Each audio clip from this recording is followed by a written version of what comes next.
KUAM FM, Hagåtña, Guam. You're listening to The Link with Chris and Sabrina on Breeze 93.9. Kosinya uli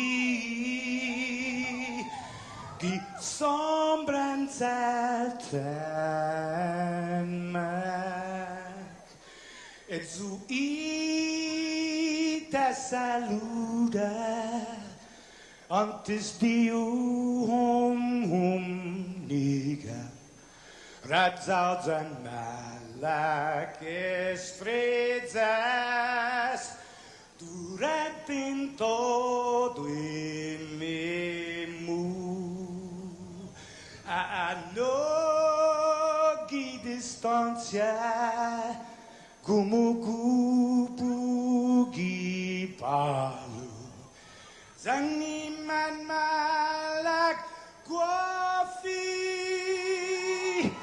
Ikonum nasugi airi prebatu la noci nai banderata gaigi pues atan fanni bandera kau Esta pagua pumalapa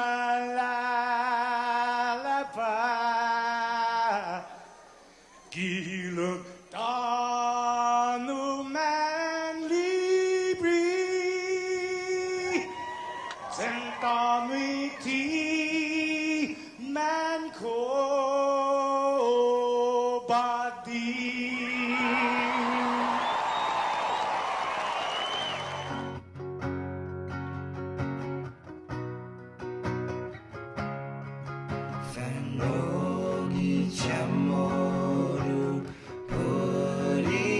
Nota kantai matunanya gitoru iluga para gloria abiba isla sen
6:12 in the morning on this Hump Day Wednesday. We are here. We are back on the air.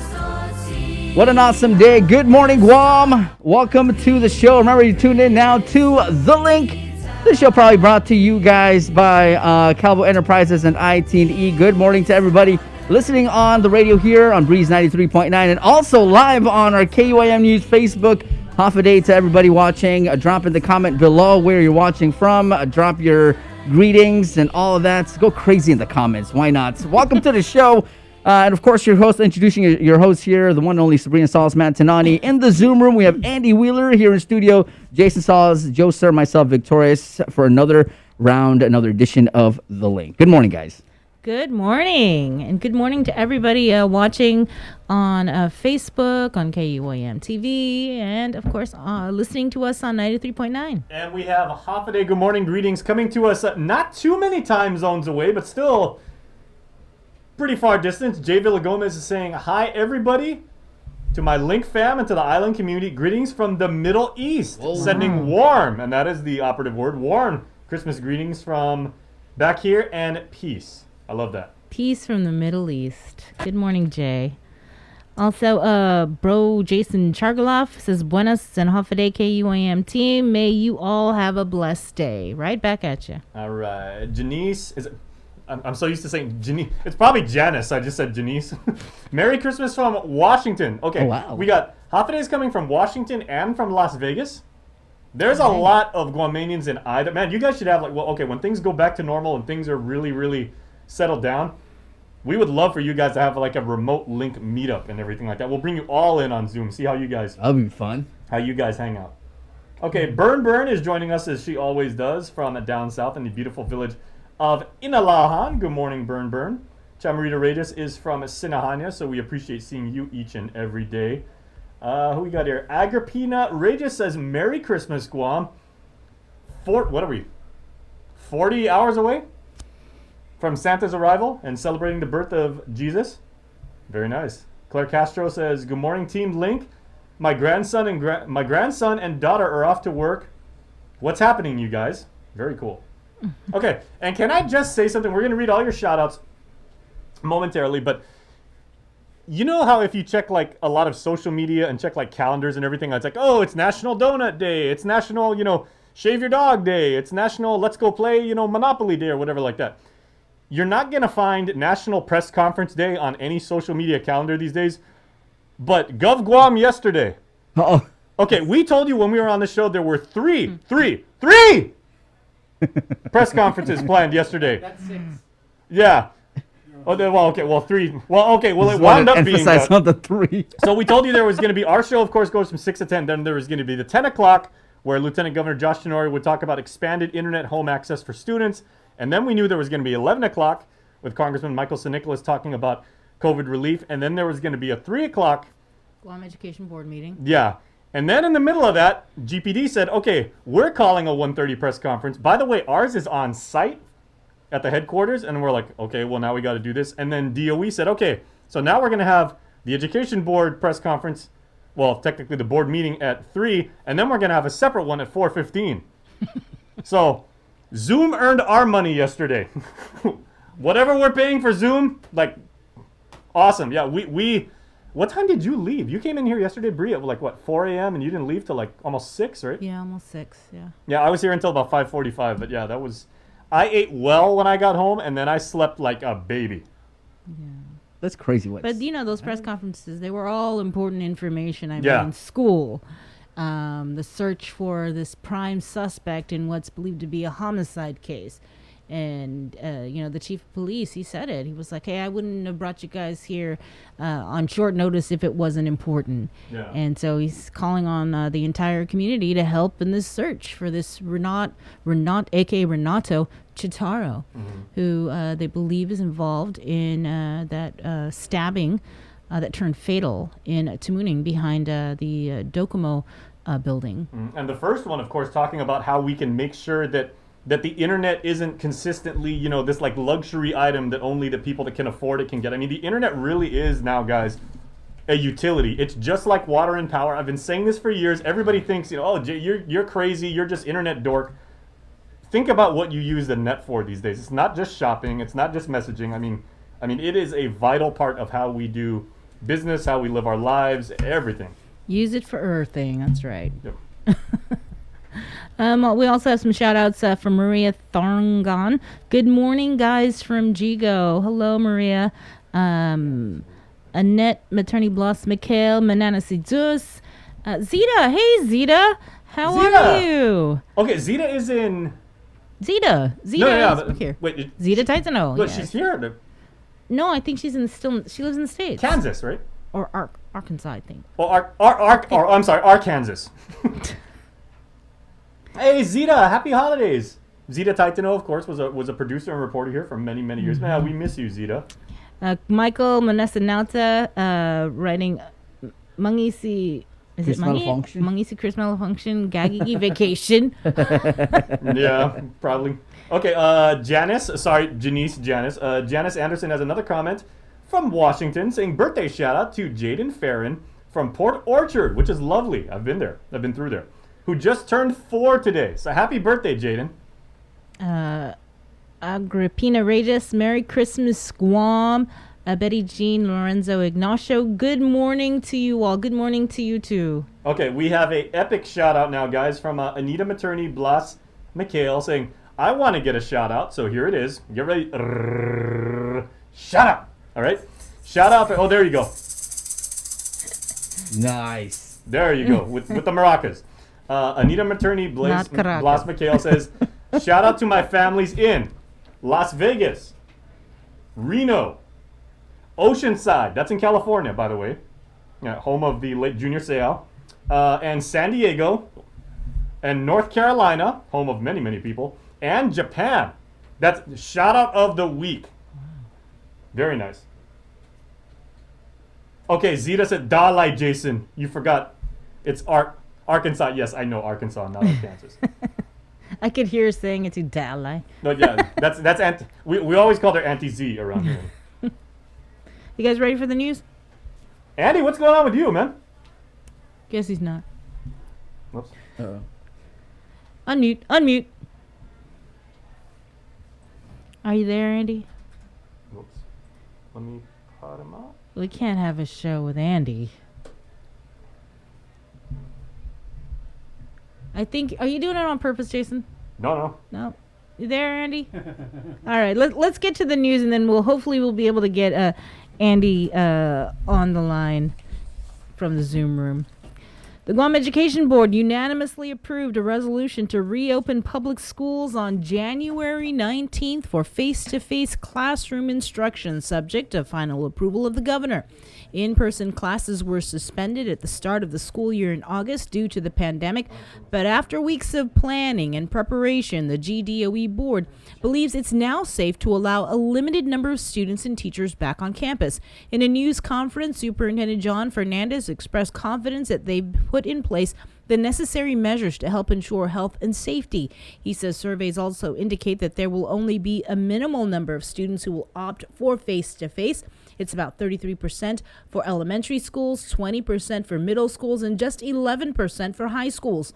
In addition, they'll also be divided into 3 cohorts or groups, which will further reduce the numbers on campus at any given time. Online and hard copy instruction will still continue. The reopening of the classrooms will be preceded by a 2-week teacher training and preparation period. Stay tuned because Fernandez will be joining us later in our program. If you have any questions, be sure to post them in our comments portion of our stream. After months of wrangling, Congress finally passed a much-anticipated $900 billion COVID relief bill. It includes a new round of direct stimulus payments, unemployment benefits, and funding assistance for businesses. Guam Delegate Michael St. laid out the details of the new package in a news conference from Washington. Nestor Lecanto reports. Congressman St. Nicholas says one of the more contentious issues was the direct payments to taxpayers. Congress settled on a stimulus amount of $600 for individual filers and $1,200 for married couples filing jointly. That's half of what was paid out in the CARES Act. That was the number that everyone was able to finally come to terms with and agree on to move this forward.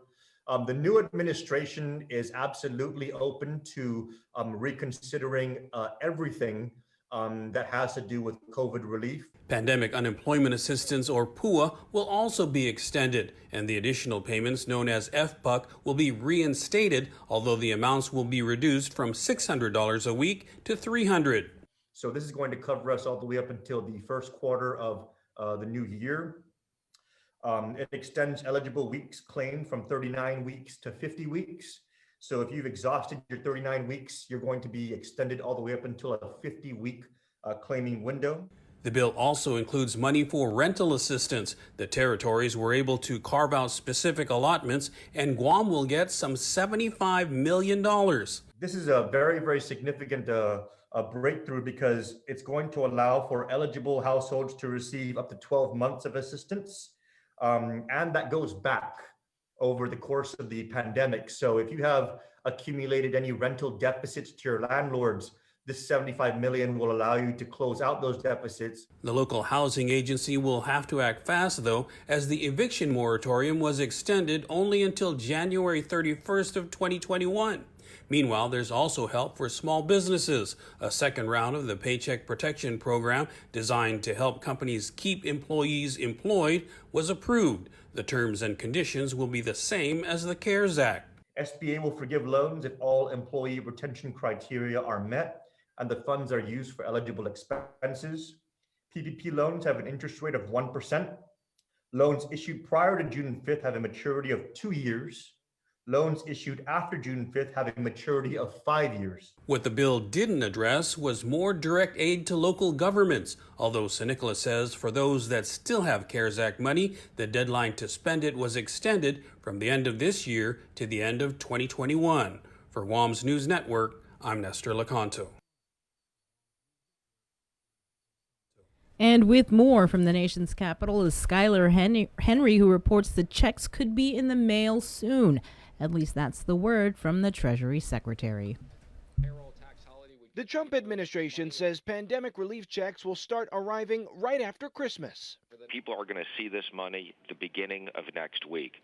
So it's very fast. The motion to concur is agreed to. Congress passed a nearly $900 billion COVID aid package late last night after months of fighting. $600 checks will go to individuals who make less than $75,000 a year, or couples making less than $150,000. There's also an additional $600 per child. Individuals who make more than $75,000 but less than $87,000 will receive reduced checks. For couples, the benefits completely phase out at $174,000. The White House says President Trump will sign the bill, but the massive documents must first be put on parchment paper and reviewed by administration lawyers. I personally think it's long past due. Millions of Americans have been waiting for some type of relief for a long time. While many people are welcoming the help, some feel it's too little, too late. This has been so mishandled. We have no idea when it's going to end. And so these Band-Aids and these little stopgaps are not acceptable. Lawmakers admit both sides had to make compromises. Democrats and President-elect Joe Biden say they will propose a new round of relief in January. Skylar Henry, CBS News, Washington. Guam recorded its 121st COVID-19 related fatality. It occurred at the Guam Memorial Hospital Tuesday just before 11:30 in the morning. The patient was a 66-year-old man with underlying conditions. He was admitted to GMH on December 3rd and was a known positive case. As for the latest numbers, the Joint Information Center reported that on Tuesday, 27 out of 747 test samples from various labs tested positive for COVID, bringing the total amounts of officially reported cases of the virus on Guam to 7,238, with 449 active cases. 23 people are currently hospitalized with the virus, 8 under ICU care, 6 on ventilators. The COVID area risk score, or our CAR score, is 1.6.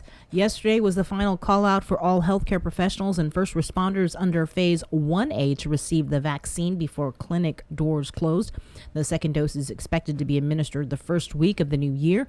Adriana Cotero has more from the operations at Ukadu High School. Even though it's not 100%, every single percent counts, and it could prevent someone's grandma from getting the disease. To protect our community. This is Aaron Arizala's reason for making his way to Ukuru High School this afternoon to receive the COVID-19 vaccine. Arizala tells KUAM when the public health emergency hit, he was fresh out of college, and he rose to the challenge. Throughout the pandemic, Arizala worked under Department of Public Health's COVID response unit, providing case investigation and contact tracing assistance. He says his life has completely changed. This year it's been quite challenging, but I'm pushing through it, and I believe that, we're going to get through this, and it's going to, we're all going to grow out of this, and we're all going to learn from our experiences. Also reflecting on the past year after getting vaccinated, veterinarian at Wiesel Animal Hospital, Genevieve Weaver, is hopeful for a more prosperous 2021. It was a very busy, exhausting year, but we're ready for it to be behind us now, and we're moving forward. I'm hoping 2021 is a much more positive year, and I think with the vaccine, I'm crossing our fingers that this will start to make a difference. Eager to be vaccinated, Guam Department of Education Administrator Ilearn Mesa stopped by the clinic to see if he meets Phase 1A qualifications. It's a deadly disease, and I want to make sure that, when I deal with students and people at DOE, I'm clear. I will not be a carrier or spreading the virus. Even those students at that young age, they are immune, they have a stronger immune system. I don't have that strong immune system. And the scary part is that people are asymptomatic. Sometimes they look normal, as if they don't have any disease, but then they're carriers, and they can spread it to you. While Mesa has to wait a bit longer, he just looks forward to the day he can be reunited with friends and family to dance. I love dancing. I like to go dancing, and I can't, so I have to dance by myself. One step closer to some normalcy, DPHSS immunization advisor Dr. Bob Leon Guerrero received one of the first vaccines on Guam last week. He reports no adverse reactions. I feel fine. My arm was a little sore that night, but I just put some ice and I was fine the next morning. While there are some short-term side effects detected, people remain skeptical because of the unknown long-term effects. But as Dr. Bob explains, a known potential long-term effect of the coronavirus is death. COVID-19, sometimes you can have long-term effects, and for those unfortunate people, the 100-plus people that have died, there's no more long-term effect than death itself. And the vaccines, there haven't been reported any deaths, and the other long-term effects, wait and see, but being alive is a lot better. In just a couple weeks, Dr. Bob will be getting the second dose of the vaccine. With more news, here is Tyler Matanani.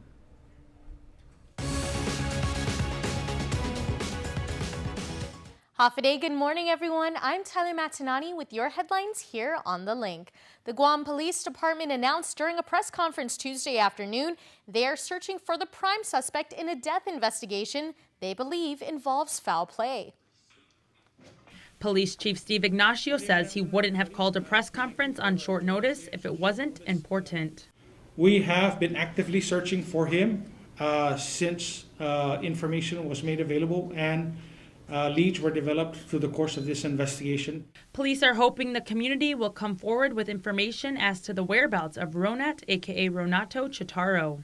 He is believed to be the prime suspect in a stabbing turned fatal that occurred on December 8th outside an apartment complex in Tamuning. On December 14th, we were notified that the victim, Mr. Arthur Wakuk, has passed away. GPD has already taken one person into custody and remains confined at DOC. But the main focus is to find Chutaro. We have been searching his known locations, including Hemlani's apartments by Dokumo, behind Dokumo headquarters, Heritage Apartments in Dunca, RC Apartments in Dunca. These are in Tamuning areas. At times, we believe that he does not have a permanent or fixed address, and he may be a homeless person as well. and he hangs along the beaches along East Hagatna, Tamuning, and Tumon village areas. Chutaro has a criminal history. He was released from the Department of Corrections 4 months ago after spending 2 years behind bars for robbery, aggravated assault, use of a deadly weapon in the commission of a felony, assault against a peace officer, rioting, disorderly conduct, criminal mischief, resisting arrest, public drunkenness, and jurisdiction over an adult. Prior to that, he spent time at DOC various times between 2013 through 2015 on different charges including burglary, theft of a motor vehicle, criminal mischief, and disorderly conduct. The important thing to note is that Mr. Chutaro is wanted. And to anybody out there who has information, we ask that you call the Guam Police Department, our dispatch at 472-8911, Crime Stoppers, or we have set up a mobile phone that we are now using at a command post that we've erected so that we can gather information. That number for the command post is 899-0566. GPD urges the community not to approach Chutaro, but instead contact them immediately. And for anyone who may be helping him elude police, the chief has this stern warning. You will be held accountable and you will be charged and prosecuted by the Attorney General of Guam. GPD can't officially classify the case as a homicide until an autopsy is conducted, which could be anywhere between 2 to 4 weeks until a forensic pathologist arrives on island. The government secured nearly $12.5 million in Education Stabilization Funds, or ESF, through the CARES Act funding to bridge the gap and strengthen connections to online learning through the PATH project. Here's more. The Guam Department of Education will administer the PATH project, providing access to homes, which is an internet service provider voucher program that provides no-cost home internet services to students and families. Governor Lou Leon Guerrero. It's the discretion of the governor, and so the lieutenant governor, myself, and Superintendent John Fernandez, and also the other institutions sat down and looked at how we could best use this and give these out to the students. As a result, Governor Liu says they were able to help minimize the cost for students and families in terms of distance learning. $8.9 million will be administered by GDOE for all public, private, and charter school students. Lieutenant Governor Josh Tenorio. And of course, the Department of Education has criteria for that, and he'll get into that. But the private schools and the charter schools have allocated amounts that they're going to be able to be empowered to determine how these amounts are going to respond to the needs of their student populations. Out of the $12 million, $956,000 have been provided to the University of Guam and $529,000 to the Guam Community College to help offset all or part of student internet and online student fees for the fall and spring semesters. PBS Guam will also administer the PBS University program as part of the efforts to help enhance distance learning. Additionally, the Department of Youth Affairs will be working in conjunction with GDOE to establish community learning centers. And in this regard, the Department of Youth Affairs, through their resource centers, and the Guam Public Library, through all of their 5 branches, are going to expand online services, online connections, hardware available for students to continue their learning, and to help supplement the effort that not only the Department of Education and the private and charter schools are doing, but also the institutions for higher learning. A total of $201,000 in ESF will help to expand wireless internet access in library facilities and support the implementation of community learning centers, along with providing desktop computers. All students and families from GDOE, private schools, and charter schools may apply to participate in the PATH project. To avail of the no-cost home internet services, families must apply at their child's schools, and students must have qualified devices such as GDOE laptops. These services are expected to continue up to September, which marks the end of the fiscal year. All students and families from GDOE, private schools, and charter schools may apply to participate in the PATH project. However, students and families will be prioritized to participate in the program based upon income. The program also aims to provide a lower bulk rate option for internet services to families who do not meet priority eligibility. For the full priority list, go to KUAM.com. GDOE applications for the PATH project are expected to become available at the end of December. And that's the news for now. We'll see you all at 6 tonight on Primetime. Thanks, Miss Tyler. Federal drug defendant Michael Bamba gets to spend Christmas with his family. The court is closely tracking Bamba's compliance after he violated his pretrial release conditions.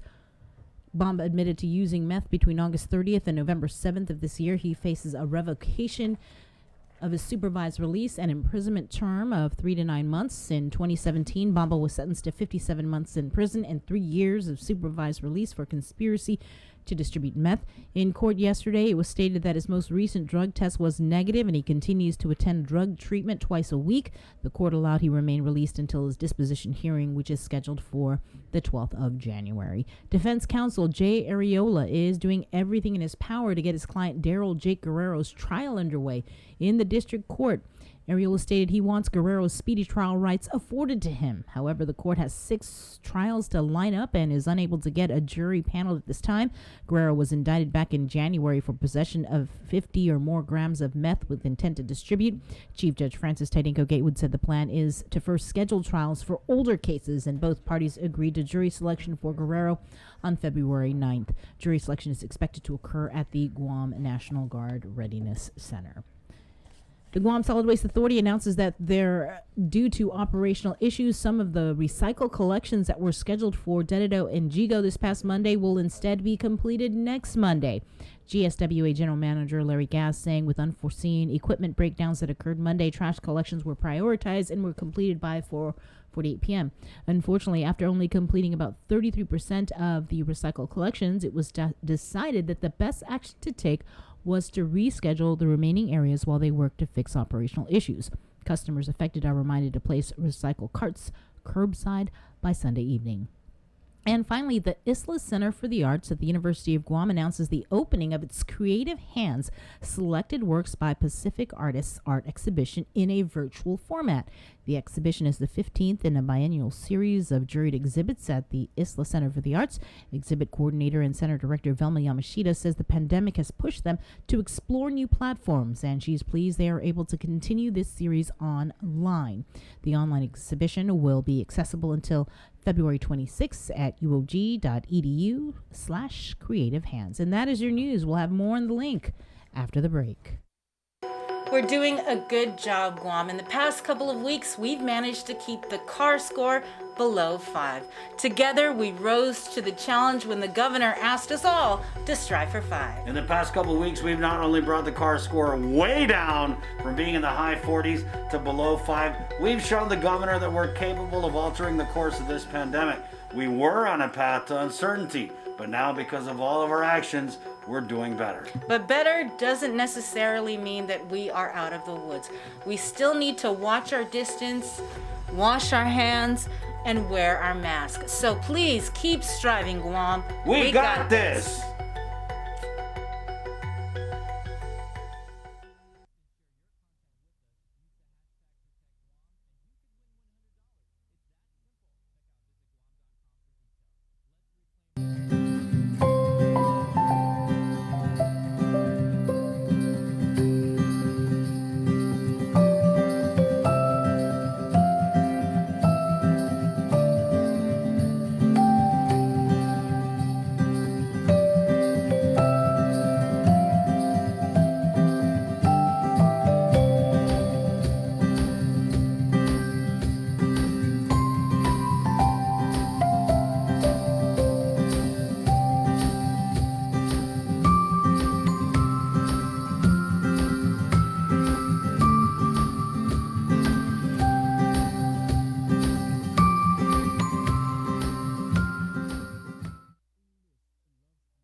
Let's get merry during the most wonderful time of the year by making spirits bright. KUAM and its community partners, McDonald's of Guam, Coast 360 Federal Credit Union, Office of the Governor, Island-Wide Beautification Task Force, and the Guam Museum want to highlight your decorations and lights by flooding the social media pages of KUAM with your videos and photos. Finish your holiday setup, snap a few shots or video of your delightful display, and send it to us through social media or email them to promotions@KUAM.com.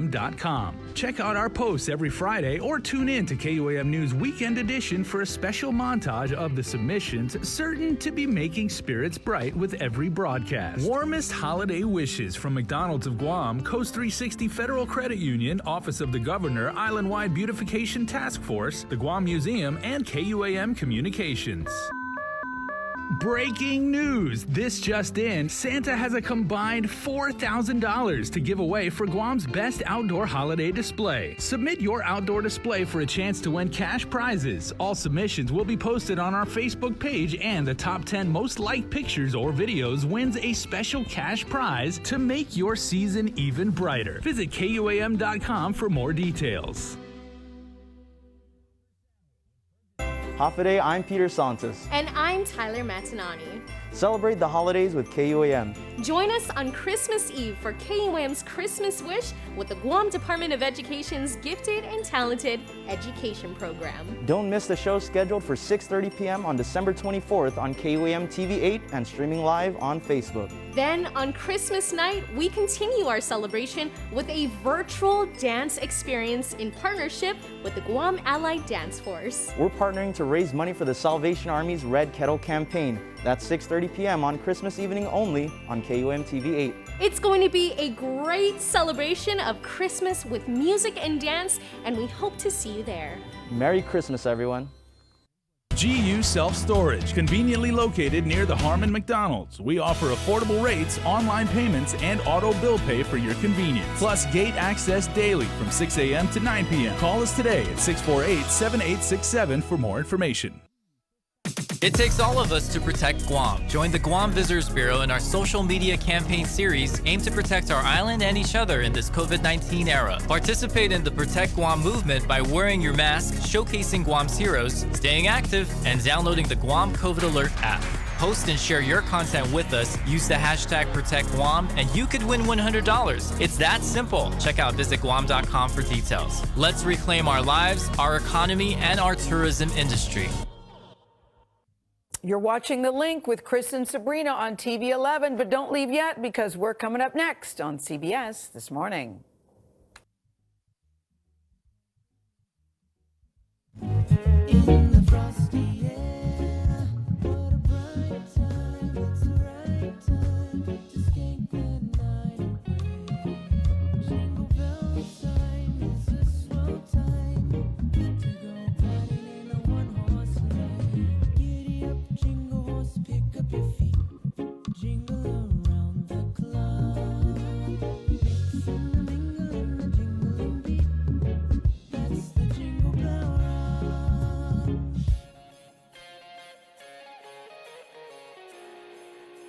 Peter Cruz, aka Halle, with his Jingle Bell Rock with a little reggae fusion into it. What a nice take on that one. 15 minutes away from 7 o'clock in the morning. We are back here on the show. It's The Link, being brought to you by Calvo Enterprises and ITE. We're back with your hosts, Sabrina Salas, Matt Tanani, Andy Wheeler in the Zoom room, Jason Salas, Joe Sir, myself, Victorious. Good morning, guys. Good morning. You know, we're super duper excited to celebrate the holidays with everybody. Christmas Eve, we partnered with Gate. We're going to be doing a music show with Ernest and some of the talented kids involved with the Gate program. We've also got some special performances from Jesse and Ruby, KPV. Peter Santos is going to lend us his voice in the show. And then on Christmas night, we're going to be having the Guam Dance Festival. It's all virtual. We've partnered with Cesar Medina and Guam Allied Dance Force. And he's joining us now from the Zoom room. Good morning. Good morning. Buenos and Alpha Day, KUM, people of Guam. Thank you for bringing me back again to share what we have coming up this Christmas. This is going to be a dance festival for all the community of Guam people. So at least we have something to look forward to. because I know this time of the year it's going crazy. So that's the reason why we put this concert together virtually, because we can't have any live concerts, unfortunately. So that's the reason why I put this together. So at least we have something to present to everybody for Christmas. Right, and we were going through the show. Even our Jacob, he's almost done editing it, and I got to tell you, you really were able to curate a whole bunch of different dance groups, troupes, clubs, and it's different from different genres. And I really think people are going to enjoy this show. And so, I'm just going to leave it to you to kind of give us a little bit of a rundown of the different groups that are going to be performing in the virtual program. Of course. So that's basically the concept that we have. Every time I put out the dance concert, I need to make sure that it's a versatile show. So at least we're representing different kinds of genres here on Guam. All right, I know cultural dances always a big thing, but of course we have a lot of commercial dances as well. So the show that we're putting together includes ballet. So we have ballet, Guam Ballet Company with Ms. Janet Bourgeois. We also have, of course, a winning team, the skip dancers, okay, with Terry Knapp. We have Benji Santiago's cultural group. I have my dance jazz, of course, and also my Guam all-star gate dancers, okay, because I'm basically the teacher for the gate dance program, and just bringing everybody together. We also have the B-boys. Yeah, I brought the B-boys last minute, all right, because I need to make sure that we're representing that as well. Jazz, hip-hop, liturgical dances from our Catholic schools, yeah. So these are all the genres that we would like to share with you, and it's all based on our Christmas season. You forgot Jason's favorite dance. Tap on most of them. It was hard for me to tap on the directors, yeah, because of pandemic. But at least I got a hold of some of them. I thank you, and I thank them, all right, for bringing them together. You forgot Jason's favorite ballroom. Ballroom, I'm sorry. Ballroom dance. I had to all about the ballroom dance. Yeah, there's a lot of them out there, but I'm glad I got to tap on my close ballroom friends, see Marianne and see John. See Michael, sorry. Yeah, so at least we have them as well coming on the show. So it's gonna be a great show, yeah? Celebrate, dance. Yeah, I know Cesar, Sabrina was actually hoping there would be more twerking, but maybe that's for the New Year's. Oh boy, that's another genre. That's outside of Not exactly traditional Christmas, but maybe when 2021 comes around. Yeah, that's gonna be a social dancing on the side, yeah, but not for the show. Sorry. Yeah. It's a family show. And of course, we're doing this to benefit Guam Salvation Army. Yes. All right. Guam Alley Dance Force is basically supporting a charity every year, and it was hard because we weren't able to pull through with a competition. So that's why I came up with this. So at least we can still pull through and give something back to the community. And Guam Salvation Army is, I know, it's struggling as well with the rest of the local charities. We're doing our bell ringing with our Simon Sanchez. We donated, items, whatever we can. Yeah. And now this will be the show that we are offering for Salvation Army as well. So people of Guam can call in and donate. Tap on their link, all right, which is the Red Kettle Drive, if I'm not mistaken. And I also have something going on that I'm offering to Guam Salvation Army, if I may. Mm-hmm. Yes. Yeah. I wrote a song. Yes. I wrote a song, a Christmas song, I know. Whatever I can tap on, I'm bringing all my sources together. And, I'm a choir singer. I'm not a real artist, yeah. Okay. But I wrote a song, and it's basically my experience here on Guam for during our Christmas season. So whenever I would take off for the mainland, college, those sort of things that I miss. So I wrote about that. So that song is going to be, all right, benefiting Guam Salvation Army as well. And it's called Guam Christmas Carol, okay? So hopefully you'll play it later on so we can listen to it and people can start tapping on it. It will be on the iTunes later on, hopefully by tomorrow. Mm-hmm. Then when people will, download it, the proceeds will go to Salvation Army, of course. Yeah. So these are the things that I'm just bringing together just to help out Guam Salvation Army because we are committed to this charity for 2020 from Guam. Well, it sounds like a great cause, Caesar. So how do people get to watch? How do they get to take advantage? How do they donate? Things like that. Basically, Guam Salvation Army is putting that together. It should be out by tomorrow. Yeah, it will be on iTunes. So when they download it, all right, then the proceeds will go directly to Guam Salvation Army. Even for our show, the Guam Dance Festival, Love, Peace, and Hope. Yeah. All right, because that's basically what we're aspiring to have this Christmas. That will be donated to Salvation Army as well. So, you know, Caesar, every year we see how huge Christmas programs are in the schools at pretty much every grade level. And you and the other directors that you worked with, you're used to doing those live shows, you know, getting 40 kids all together. So how different was it doing a pre-produced recorded show? Did that kind of free you up to do some different things? It's a totally different element to work with. I miss the interaction with the kids. I miss the live rehearsals and everything. Yeah, that's basically a heartbreaking part, but of course it is what it is. So virtually wise, it's easier actually. Oh, not quite, not that easy, because we have to record, we have to go out and make sure that everything is good to go, safe, wear the mask. Okay, and some of our directors, actually dance directors, they just have to tap on their Christmas shows last year, because they're not able to tap on their dancers this year. So we made it flexible. But for those of them who did, yeah, it was fun because we're going out there to present Guam Alley Dance Force and taking a video out in the public just to present and to show our our Guam pride. Yeah, so it's challenging, but yet we pull through. Thank you. Right. Again, the dance festival, the virtual dance festival, it is going to be airing on KUAM TV8 Christmas night at 6:30 p.m. Caesar, we're going to give you the show so that you can post it on your Facebook, because obviously of copyright issues we can't post it on ours. So yeah, you can watch it live at 6:30 on KUAM TV8 Christmas night, and then over on Caesar's Facebook page. And again, there's almost 20 different dance groups from various different genres that are going to be performing in the virtual show, and it is to raise money for the Guam Salvation Army.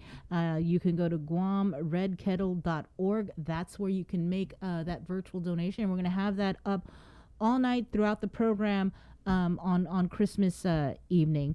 And Caesar, thank you so much for coming on. And if you could, let's talk a little bit more about your song before we play it and debut it on the show. Please do. Before I talk about our Christmas song, let me just reflect back on our show, Guam Salvation Army. I want to thank them for collaborating with us. KUM, of course, thank you as well. We can't do it. Yeah, we can't do it without you. Special companies and people that I would like to thank really quickly. Of course, we have Sheraton for allowing us to record at their spot. All right, Nico Hotel, Hyatt, of course, with Claire, Yoshi at Sheraton. I just want to thank Zena Estoy Cummings as well for helping me with the videos on the side, because I know I can't tap everything on you guys because you guys are too busy with everything at KUM. So at least Zena Estoy, one of my parents at Dance Jazz, was helping me as well to take videos here and there, editing. I want to thank the other directors, of course, for coming on and collaborating with me, so we can at least have a full show, versatile show. And just one last thing, I want to give a tribute as far as the show that we have. I would like to offer it to Michael Natual. Actually, he is one of our co-advisors at BMS, all right, for the dance club there, Danceversity. We're gonna miss him. We lost him. Yeah, we lost him last week. So we're dedicating this show to him, okay, because he was very helpful. He was always up and going with all the dancers whenever we have competitions. So Michael Natuo, all right, brother, thank you very much for helping the kids out, your passion and all the help that you offered Guam Alley Dance Force and Danceversity. So thank you for letting me share that. And as far as the song that I have, Christmas song, it was tough. it was tough because I wasn't able to record, directly. It was actually recorded back in the Philippines. I was supposed to fly off to the Philippines, but I couldn't because of the pandemic. So I thank you, Vic Falon. Vic, thank you very much for helping me record my voice. And right on, Vic. We stayed up Anytime. for a couple of days, recording my voice. Hey, like I So said, thank you. And, this glad is to help actually in my any way first single. possible. Yeah, first single, just so I can share something to Guam and for Salvation Army. And I enjoy singing. Before I got into my dance career, I was singing for Guam Territorial Chorale, UOG singers, at the university with Dr. Johnston and Miss Cabral.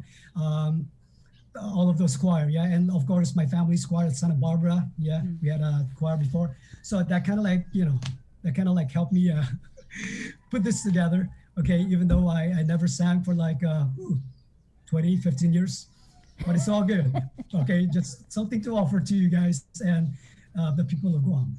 So Christmas, Guam Christmas Carol is basically portraying what we experience here in Guam, all the Christmas gatherings that we have. All right, our midnight masses at the cathedral, the Manahomkas singing, Chamorro Village, all of those. That's basically what I'm sharing on the song. Yes, so it's coming out. You're playing it. We're gonna have it on iTunes. Hopefully by tomorrow you can start tapping on it so we can donate the proceeds to Salvation Army, and all the things or all the proceeds till December 31st will be offered to Salvation Army just to help them out more. So these are the things that I would like to offer to them. Hey, Thank Caesar, you. I got a comment here in our Facebook live stream for you, real quick, from Kimberly Barrett. I know Kim. Hey, happy holidays, Kim. She goes, "You are awesome, Mr. C," and then she uses the emoji with the horn going off and all of the festive things. So Kimberly is saying you are awesome, and I think I speak for everybody here in the Link family when we say we absolutely agree. Oh, thank you very much. Yeah, well, we're just doing what we can to help out. Yeah, and I'm just blessed that we have you and everybody collaborating and helping me. I can't do it on my own. So yeah, I'm humbly thanking everybody for coming together to make these things happen for the community of Guam. All right. Awesome. You guys are awesome. Yes. All right. Thank you, Kim. Nice to hear from you again. Yes. And we'll see each other again. Yeah. All right. Thanks. So that's basically what we have to offer for you, the song and the Christmas show on KUAM. All right. Thanks, Caesar. Good working Thank you with very much for having me again. And kudos to everybody for doing a really good job. Keep doing what you're doing. We love you all. Merry Christmas. Merry Christmas. Okay. Feliz Navidad. Feliz Navidad. Adios. And here is Caesar's song, Guam Christmas Carol.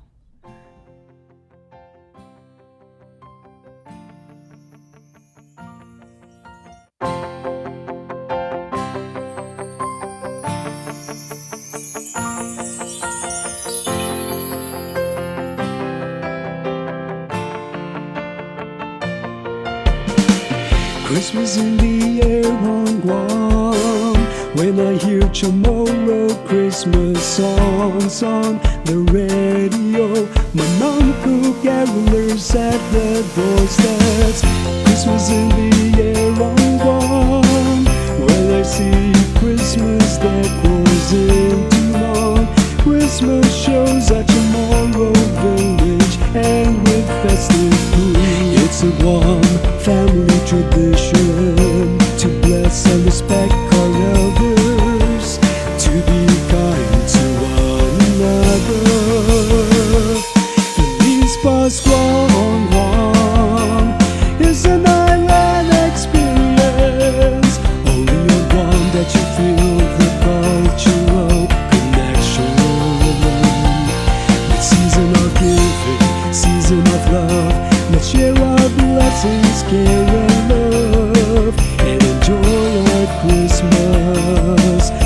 Enjoy our Christmas, the island style. Midnight masses at Cathedral Basilica, with friends and family, all dressed in Christmas colors.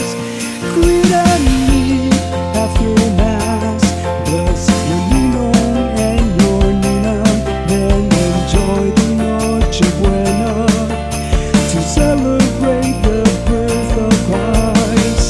It's a Guam family tradition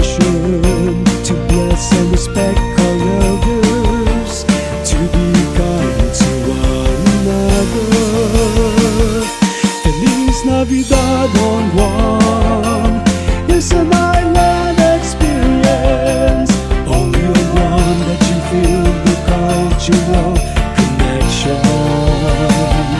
It's season of giving, season of love. Let's share our blessings, care and love, and enjoy our Christmas. Enjoy our Christmas, the island style.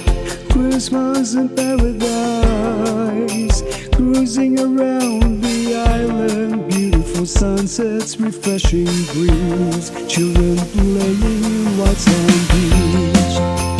Smiles in the people's face, joy that cannot be replaced. What amazing place! It's a Guam family tradition to bless and respect our elders, to be kind to one another. Feliz Pascual Guam is an island experience, only one that you feel the cultural connection. It's season of giving, season of love. Let's share our blessings, care and love, and enjoy our Christmas. Enjoy our Christmas, the island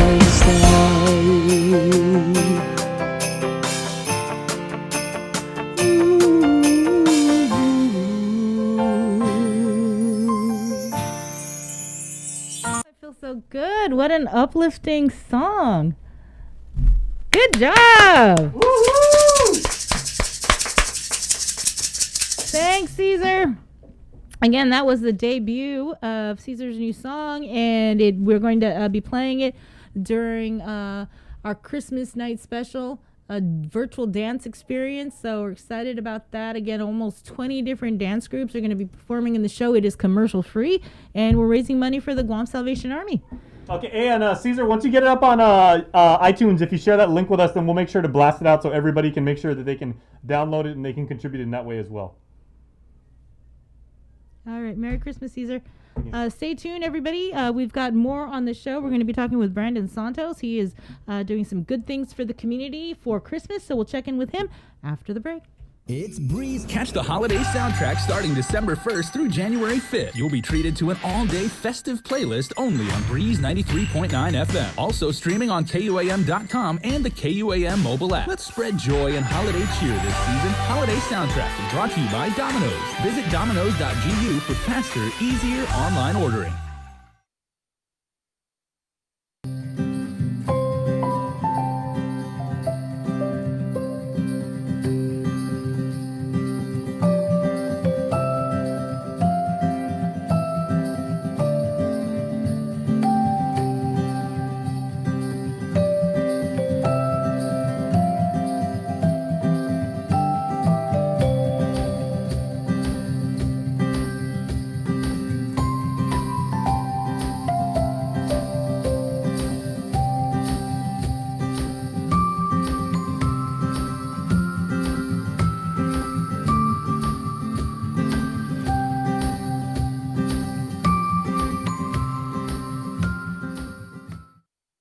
We're doing a good job, Guam. In the past couple of weeks, we've managed to keep the CAR score below 5.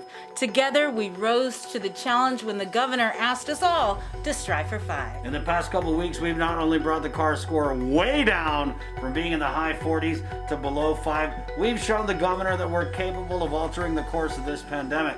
We were on a path to uncertainty, but now because of all of our actions, we're doing better. But better doesn't necessarily mean that we are out of the woods. We still need to watch our distance, wash our hands, and wear our masks. So please keep striving, Guam. We got this.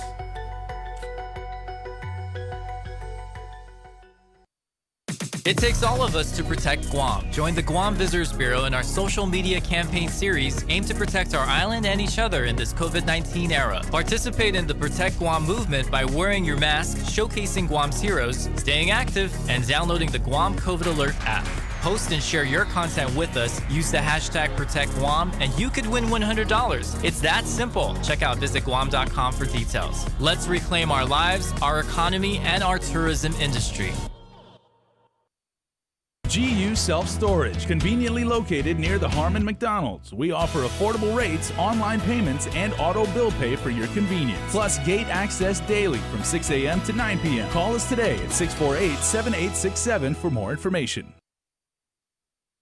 Let's get merry during the most wonderful time of the year by making spirits bright. KUAM and its community partners, McDonald's of Guam, Coast 360 Federal Credit Union, Office of the Governor, Island-Wide Beautification Task Force, and the Guam Museum want to highlight your decorations and lights by flooding the social media pages of KUAM with your videos and photos. Finish your holiday setup, snap a few shots or video of your delightful display, and send it to us through social media or email them to promotions@KUAM.com.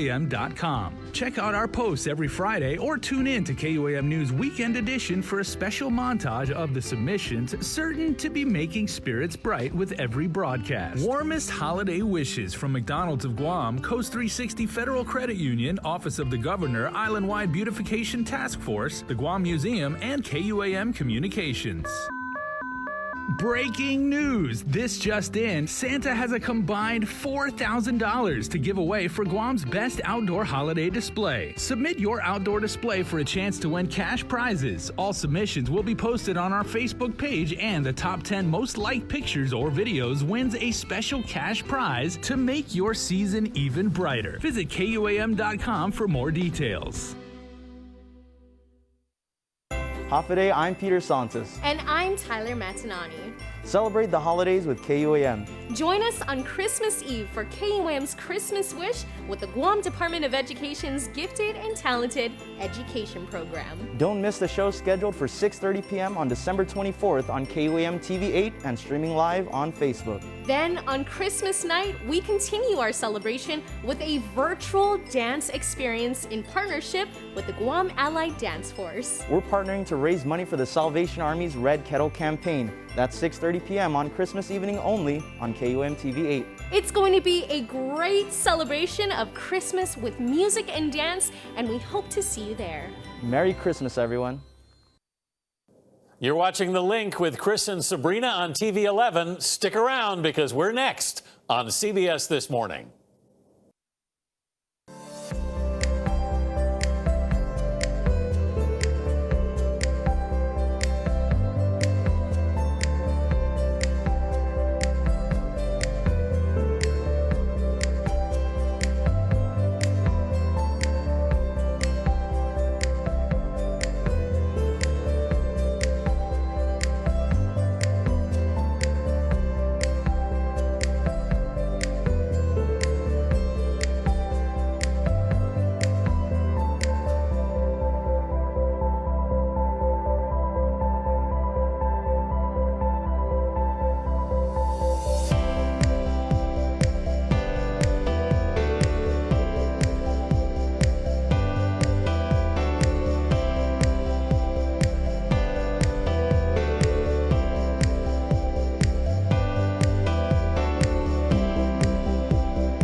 such a beautiful song from this cover from Serena and Paige and Zach when they came on Live Local Fridays many Fridays ago. 7:12 in the morning. We are KUAM FM in Hagatni, Guam. Breeze 93.9 FM. The Link. This show being brought to you by Calvo Enterprises and ITE. And we're back on the show, of course, with your host, Jason Solis, Andy Wheeler in the Zoom room, myself, Victorious. Let's jump right into the Zoom room here where I got my friend, my buddy, the Brub right here, Brandon Santos, who's going to talk about a really awesome thing that's happening that he's putting together. And, you know, it's not like, you know, a group of people came together. It's just him by himself. He decided to involve his family, too, in the spirit of giving. So, Brandon, welcome to the show, man. Hey, buenas noches, guys. Thank you guys for having me. And you know, I called him Brandon, but everybody who knows him on TikTok. He's a big, you know, TikTok name out there, and he goes by Tomorrow Diamond. So, real quick before we get to the what you got planned for the holiday season here. Let's talk about you became a big name on TikTok, especially for Guam TikTokers. You know, when we went to the pandemic, everything went on lockdown. TikTok was one of those apps that people kind of turned to for amusement and for a lot of things. But, you know, you took TikTok to a whole new level where you kind of brought back that whole Chamorro side of things where you also included the Chamorro language and everything. So, you know, how did that all start for you? Yeah, you know, growing up, I would just listen to my uncles and aunties, and you know how Chamorro families are when they get together. It gets kind of crazy. And so most of the time we're just laughing.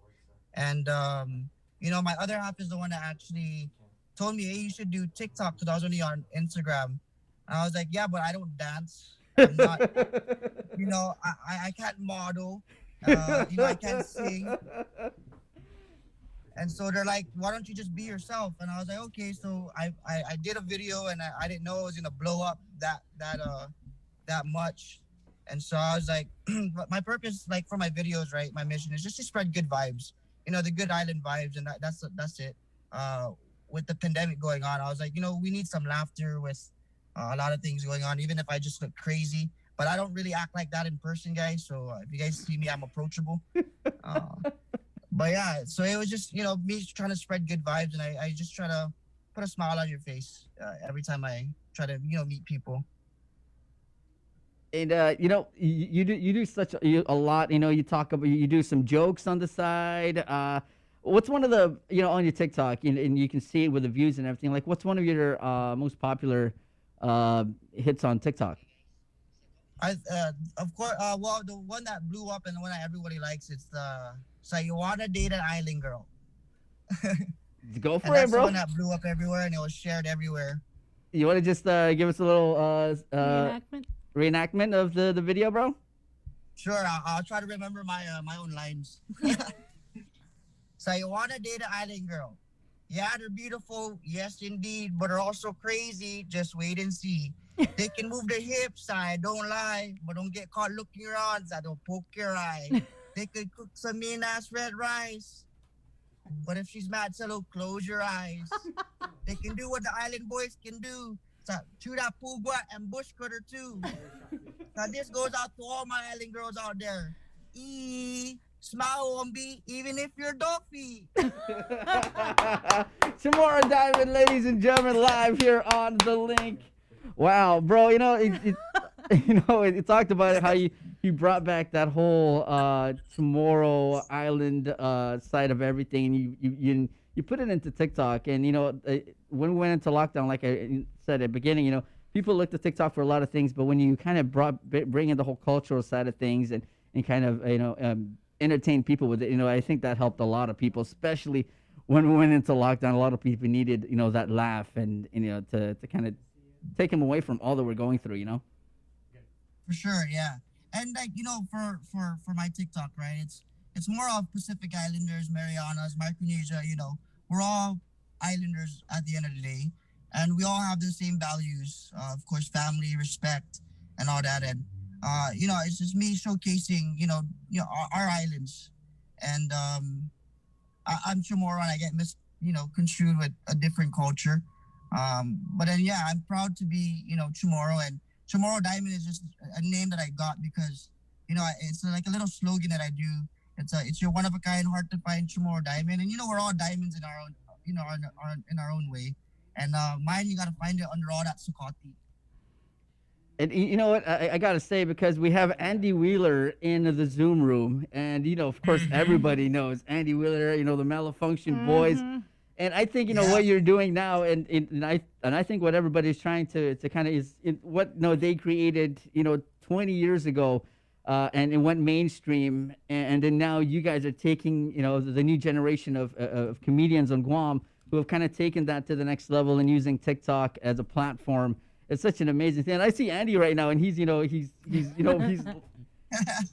You know, it brings back so many memories of the things that Chris and I would do, and the response we got from people being on the radio and performing at shows. And, you know, now, you know, we're a little bit older. I'm not going to be doing TikTok. That is not for my generation. Man. And so just seeing other people kind of do a lot, you know, because what Chris and I did, I mean, we didn't invent the humor. It's just we took a lot of that, you know, local Chamorro humor and we put it out on the radio.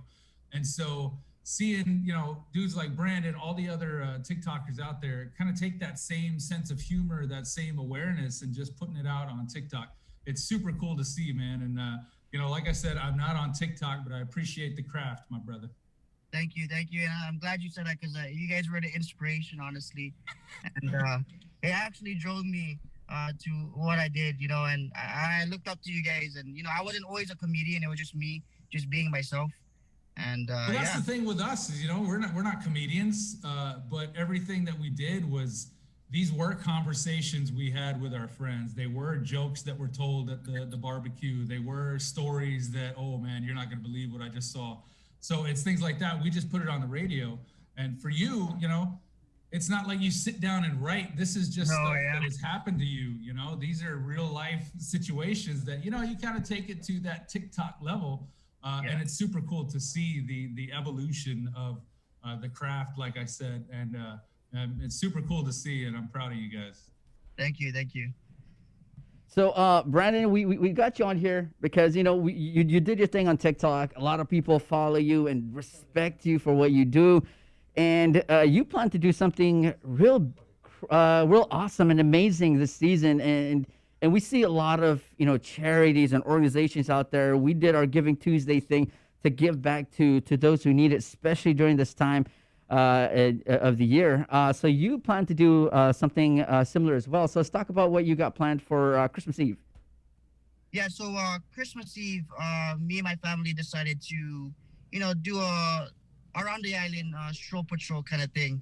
And we're going to decorate my truck with lights and, you know, Christmas decor. And we started making our treat bags to give out. And yeah, just to give back to the community. Normally we do give to the charities on our own, but we wanted to do something big, you know, despite the pandemic that we all are going through now. You know, our spirits weren't broken. It was kind of, you know, chopped down a little bit. So in any way that I can help the community, you know, uplift their spirit, spread joy and, you know, the good vibes. And yeah, just give back to the community. So let's talk about. I can't speak for Chris, but when we were doing all our malfunction stuff, you know, the best part of doing that, Brandon, I'm sure you can agree, is making people laugh. You know, just kind of in a dark year like this, giving them that something to kind of laugh and share, and then being able to give back to the community with the charities, however big or small it is. That's the best feeling, man. So you have that platform now and you're able to start giving back. So I appreciate that. Yeah, for sure. And, you know, what we're doing is all coming from us. We went out and we bought the gift, the treat bags and the candy and stuff like that. And one thing, you know, that we're going to get out of this as well as teaching my kids, you know, it's not always about receiving stuff. And, you know, we're grateful and, you know, that we have what we have, you know. There's other people that's unfortunate and stuff like that are not in the same circumstances as us. So it's a good way to give back and I'll also teach my kids. It's not always about receiving good stuff. So, Brandon, let's talk about the different, because you're going to be at different spots and locations on island, and so let's talk about the different spots that you got set up for to be at. Yeah, so our first spot will be at the GPO Wendy's parking lot. So we picked these spots kind of like in the area of the villages. We're only going to stop there for like 30 minutes or even less. But we'll be more driving into the villages, you know, playing Christmas music. And our first stop will be at the GPO Wendy's at 12:30. Okay. And then we'll make our way down to Chamorro Village, the parking lot closest to the Skinner Plaza, and then we'll make our way to the PD Mayor's office, then Agat Mayor's office, the Bell Tower in Maritzu, and then the Inarahan pool area. Then we'll make our way down towards the north and just stroll into the villages. For those of us that are not on TikTok, are we going to be able to follow along on another social media maybe? Yeah, for sure. I have my Instagram, and so that's the best way. Like on the day of, I'll be posting more on my Instagram story. So yeah, I'm telling all my followers, if you have me on Instagram, check out my IG stories, and I'll be posting updates on where we're at. That's Chamorro Diamond too? Yes. All right. Well, Follow now. Brandon, Andy, you got a TikTok, bro? Can I follow you? Me? No. No. Not my thing. That's what I said in the beginning. I was like, man, I see all these TikToks with the, you know, good dancers, like, you know, Chubby Robbie and Dope Reyes Lee. They all can dance. These are like local and Saipan TikTokers too. And it's pretty cool that we built like a little community. We've never met in person, but we talk online virtually. And so that's pretty fun. I was like, hey man, you guys gotta show me these moves. Because if I bust a move, everyone's just not gonna view it at all. Or just gonna run away. Well, we appreciate having you on the show, Brandon. Thanks for all that you do, man. And again, thanks for being the evolution of keeping that Guam humor out there. Good luck with the donation drive, and thanks again for being on the show. All right, thank you guys. I appreciate you guys having me. Merry Christmas. Merry Christmas, guys. Happy holidays. Merry Christmas. All right, and staying with our Christmas theme, we've got a Cover Me performance from Jordan Moffness and Kevin Santos. And this is, of course, brought to you by Burger King. What's up, guys? Your boy Kevin Singer and your boy Jordan Moffness. And we're back at it again with another cover for you guys, but this time we're doing a Christmas song. This is Justin Bieber's Mistletoe. So Merry Christmas and Happy Holidays. Enjoy and vibe with us.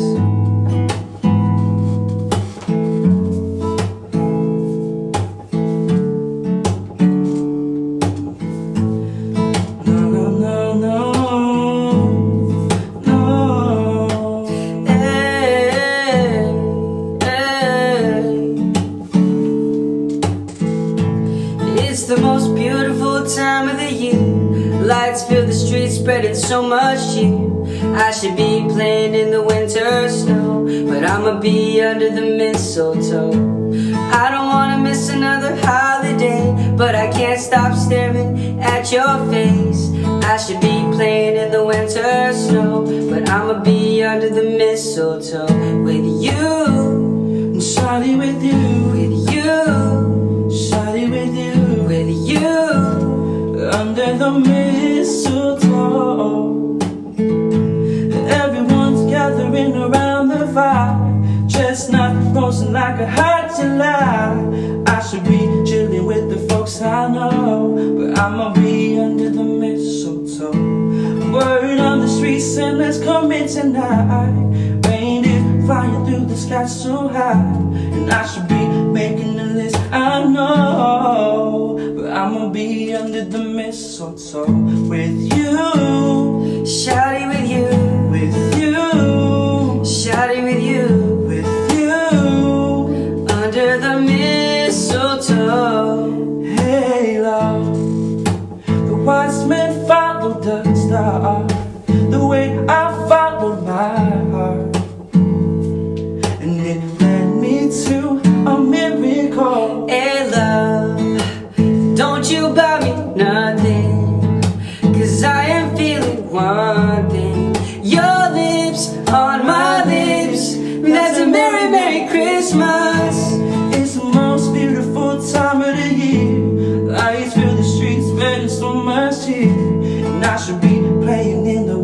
the snow, but I'ma be under the mistletoe. I don't wanna miss out on the holidays, but I can't stop staring at your face. I should be playing in the winter snow, but I'ma be under the mistletoe. So open up your mind and see like me. Open up your plans and damn you're free. Look into your heart and you'll find love. Listen to the music of the moment, baby, dance and sing. We're like one big family, and it's our God-forsaken right to be loved, loved, loved.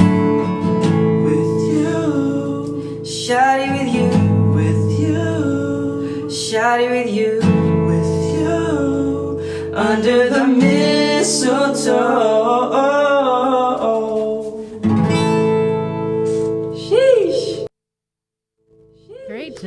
Great job. And then we're going to head back into our Zoom room for our weekly segment with the American Medical Clinic. It's called Here's to Your Health. And joining us now in the Zoom room is Dr. Kelly Neal. Good morning. Good morning. Merry Christmas. Merry Christmas. So I believe we are talking about Medicare annual wellness visits. Tell us about that. Okay. Just before I go into that, let me just specify what my job is. Okay. So my job at AMC is to make sure all of my patients have every benefit Medicare has to offer. Mm-hmm. So that's my job. So when I tell patients, they go, sign me up. I mean, I want that. So the interesting thing is one of the benefits is called an annual wellness visit. And so that's for us as providers to take an inventory of the patients, all their social economic elements, their physical elements, all their medications, and we put a risk assessment together. It gives us an opportunity to kind of get down into the weeds a little bit more on the patient, and rather than these 15-minute come and go elements, we look at all their medications, make sure that they could be on the best medications for them at that time. It also we also do a advanced care planning. That's where I have to talk to them really carefully and say, in case your heart was to stop, do you want a full resuscitation? Do you want a breathing tube? Or do you want a peaceful passing? And kind of make some recommendations there. And I actually fill out the legal form for them to take home with them, because having the form is the most important thing. And that's basically, in a caveat, what I do for the annual wellness. It's a free visit. It's done every year, and Medicare pays for it. I have so many questions. I'm actually recently a Medicare recipient. I just got mine. I have so many questions. My social worker has been great about answering them when we started the process. So for those that are new to Medicare, like myself, congratulations. What are some of the bigger things they need to know going into this? Good question. I think they get that booklet every year that says Medicare of the Year. And then so often we have this discouragement because it's offered in the States, but Hawaii, but not Guam. So often they want to, what do I get? I paid in for this for a lifelong. I want to know, what is it for me?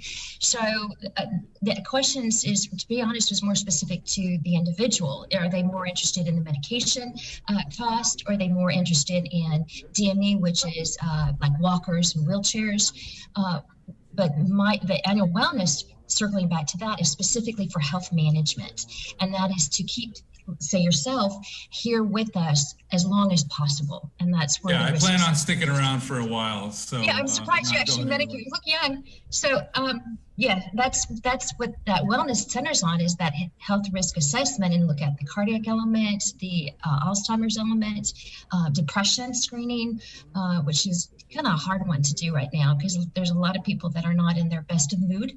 And what can we do as a provider? What can we do about it? I wanted to ask, with Medicare, the benefits, you know how like the tax code will change from year to year? Oh, there's a new law, so this year the laws and taxes are a little different. Does Medicare kind of change as far as coverage goes from year to year? And do people need to kind of re-up their policy, so to speak? The Medicare, what they cover, traditionally, it does change. There's a little nuances that change every year to year. The original question is, do you as the patient have to do anything? No, the patient doesn't have to. If you, let's say, Medicare D is for all the pharmaceuticals, and you decide that that wasn't the package you got initially, but yet you want it after like 5-10 years on Medicare because medications start being expensive, then you can contact Medicare and say, hey, I want to add this sunroof to my car. I mean, you bought one package and now you want to add to it. And you certainly can do that through the time frame you have Medicare. Absolutely. Okay, because that I needed to know that too, because I have Part A and Part B. My kidneys failed this year. That's why I'm on Medicare. So I'm sorry. So I have A and B, and is there like an open enrollment for D, or can I just, I need to tack that on because one of my medications is $400 every prescription refill. Yeah. And there's kind of an element of an open enrollment. I'm at fault by not knowing exactly the phone number to give you on that, but you can reach out to me. I can certainly help you. I work very closely with the social service chapter here on Guam that have free services to the patient, even clerical, to help to fill out all that paperwork, the forms for, like, say, Medicare D, and any questions, and even some billing issues that they may have had. And that's a great service that the social service organization have. They have volunteers that will help the patients. The social worker I've been dealing with, they've been great, but it's one of those things, there's so much to this that is, even though they've answered every question in that session, as soon as I get home, I'm like, wait, I need to know this, I need to know this, I need to know that. Yeah. And they're gonna come forever. They really are. And the goal is that you're going to be around for a while, so you're going to have those questions that come up. For those on Medicare and do want to take advantage of this yearly annual wellness check, how do they go about doing that? I do them all the time. So, obviously this is going to be for AMC. Let me get you that phone number. You think that I'd have it memorized by now, but I actually had her sent it to me. Hold on just a second. And that number is not my mom. You call mom when you have questions. She's the one that just last texted me. The phone number is 648-9110. Again, that's 648-9110. And so when they call the office, it's very simple. Just say, hey, I want to book an appointment with the Medicare provider. I got a great staff, so please don't think that I do this job alone. I've got great staff that help me to do it. And maybe another time we'll talk about other programs that Medicare has to offer. But for the annual wellness, it's usually about an hour, 45-minute visit to get to know them, because I got to tease in all their records. You have to review their records, just like a primary physician. You have to kind of know, allergies and their condition and things like that. Yeah. And then things that they may not have even thought about. Hey, do you really need what can I do, like, for someone that is disabled? Do you need a handicap placard? Those things really make a big difference in their lives, just for convenience sake. And Medicare will take care of it too. I mean, you're going to get your car serviced frequently, so you need to service your Medicare as well. I know. The only thing I know how to do with my car is put gas in it. And damn it, things are breaking down all the time. And I don't have that talent. But I respect people that do. So if people actually think of what I do, I'm the mechanic of the body. The body is so wonderfully, uniquely made. It's really not different than a car. It will break down, and there's things we need to do to keep the longevity of it. But I'm truly just a mechanic of the body. Yeah, I plan on putting a lot of more miles on this chassis. So good. I appreciate what you do. Thank you very much for joining us. Bree, did you have any questions? Yeah, I did want to ask, because you were talking about making these appointments and coming into the clinic, but do you offer appointments like over the phone or via Zoom, or do people actually have to physically go in? And Hey, great question. One of the benefits, if I could say that, cautiously of the COVID is that Medicare now pays for telemedicine. We've been waiting for that for a long, long time. And at this time, they will still honor it. So good question, and I failed to bring it up before, is I can see patients on the Zoom. Absolutely. The problem with the Zoom is I can't put my hands on them. So there's no physical component, which may not necessarily be necessary, but I at least get to go into their medical history and the question and answer period. Absolutely. Also, you were talking about those end of life type of conversations that you talk with the patients. How difficult is that? And have you seen, I guess, an increase in people visiting because of the pandemic? So several questions. How difficult is it to have that conversation? And have I seen an increase? I don't know if you recall, I actually did a whole piece on your radio show on advanced care planning. And it was well received.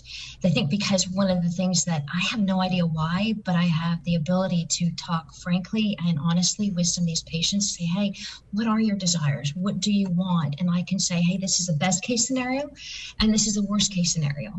Because being in this field for as long as I have, I'm old. So I have a lot of stories to bring forth that they would have never really thought about.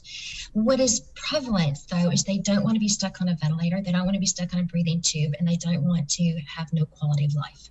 And so if that's it, then we tailor that medical form, which is a legal form, to what, God forbid that happens, so that their quality of life is preserved. Have I seen an increase? I think some of the increase may be out of fear. Some of the increase may be out of the nuances of it because it really hadn't been approached here on this island prior to the wellness visit. And some of it was probably because they know what they don't want to have happen, because this visceral response of the COVID, they know they don't want to have that happen to themselves. So they're being planning appropriate. Jason? Dr. Neal, this is Jason. Hi, thanks for joining us again. We have a comment here from our Facebook live stream. Bev Tess J is saying, are you able to address the availability of medical equipment on Guam, which can sometimes be problematic, and where do you go if you're having a problem getting, specialized gear, like obviously like certain types of wheelchairs or hospital beds for the home, or oxygen, or a peritoneal dialysis machine? Yeah. We don't have those. You are very correct. The question is what about the DME, and have I seen a difficulty in getting some of the things that I think the patient need? Yes. Yeah, I do. So, for example, CPAP machines. We've got so many patients that have obstructive sleep apnea and need the machines, where if you're in the States, Medicare will give it to you. Here, for reasons I don't know, you have to rent them. And then what happens if you don't rent it from this company, but it breaks and you have to get another machine? So have I seen it? Absolutely. I think that's definitely a medical necessity, is that they need the CPAP machines. What is often difficult in my position is thinking, yes, I do think that they would benefit from a hospital bed, but will Medicare pay for it? So Medicare has strict guidelines on some of the DMEs, like the hospital beds and the wheelchairs. So going through the letter of the law so that it never comes back to the patient. Not everyone needs a hospital bed. Yes, it's convenient, but will Medicare pay for it? And so there's that guidelines. Okay. All right. Thanks a lot. Thanks a lot, Doc. Any final comments? You're welcome. Merry Christmas. All right. Merry Christmas. Merry Christmas. Thank you. Thank you. You're welcome. Again, the number is 648-9110 for the American Medical Center. Any questions that you might have about the Medicare annual wellness visits. Again, 648-9110. And that was Dr. Kelly Neal. And we will have more on the link in a moment.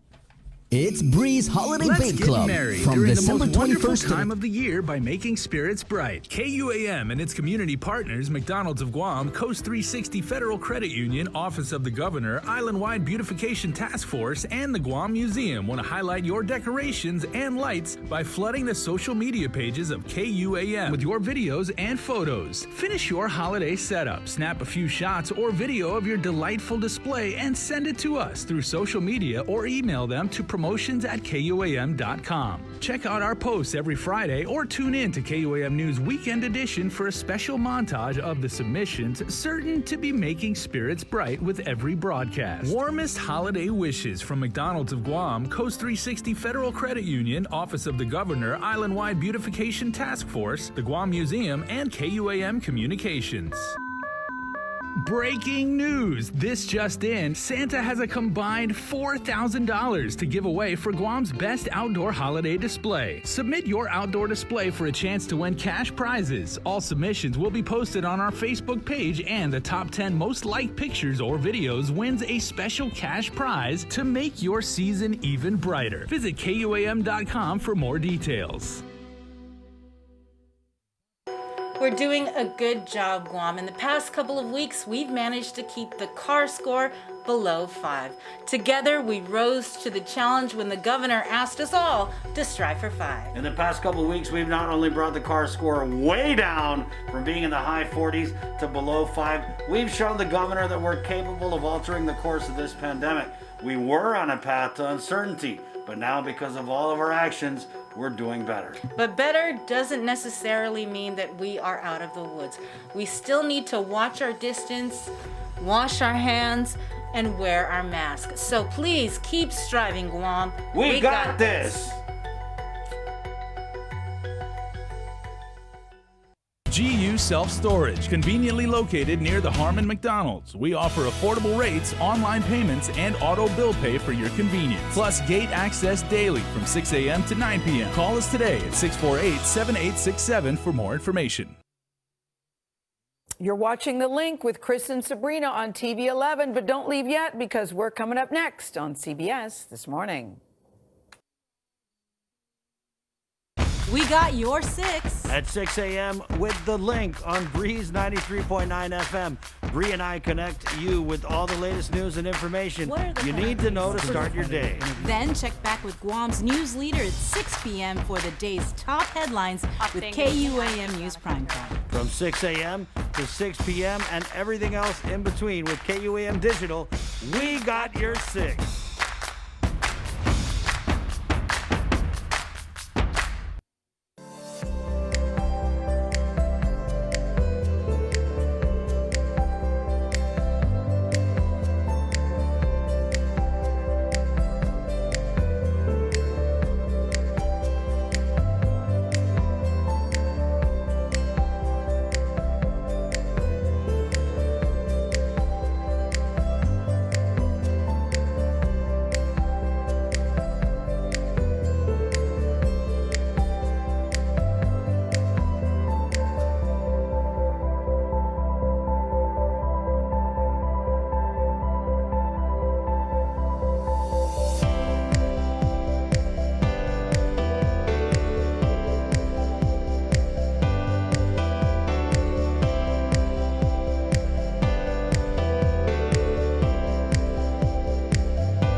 Hafaday and Mabuhay, I'm Ann Pobutsky. I'm the Territorial Epidemiologist for Guam.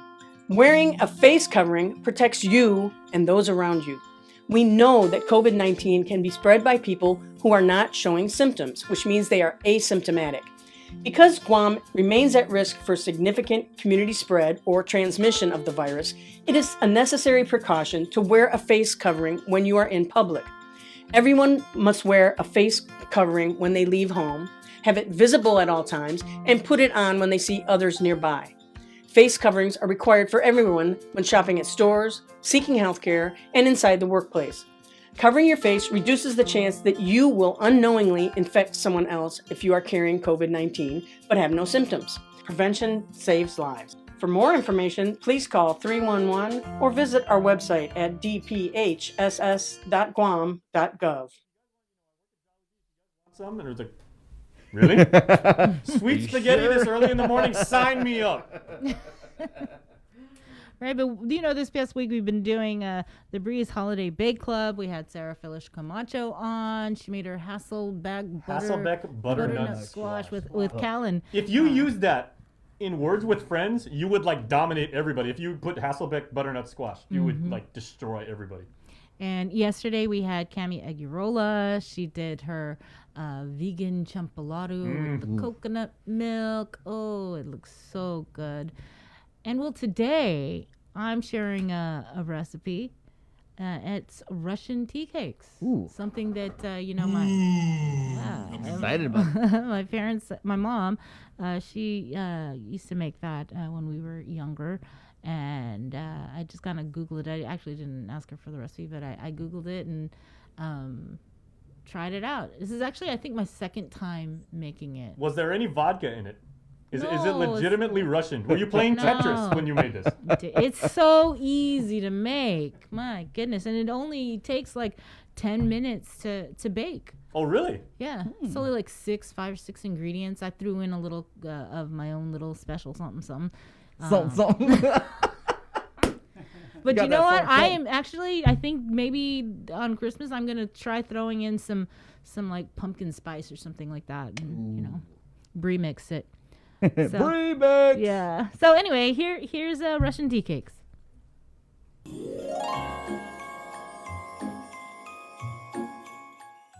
Hello, everybody, and welcome to my home, and welcome to Bree's Baking Club. For me, I usually make cupcakes, but what I'm going to be making today is what's called Russian tea cakes, and it is so easy to make. It only takes 5 to 6 ingredients and about 8 to 10 minutes, and you're done, ready to celebrate the holidays. We're going to start, first of all, with the butter. We're going to put it in the bowl. Easy enough, right? Okay, 1, 2, again, it is 1 cup of butter.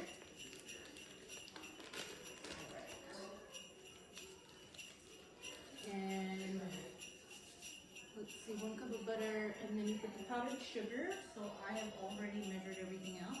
And then we're going to beat this, okay?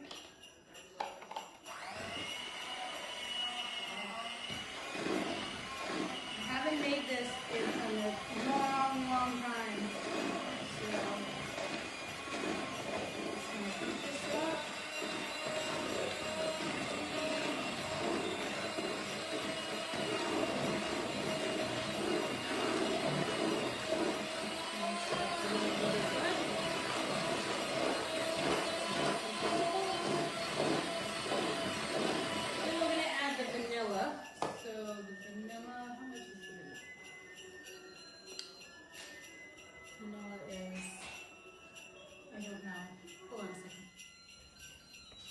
Recipe's on my phone. Now that I got the recipe off my phone, it is 1 teaspoon of vanilla.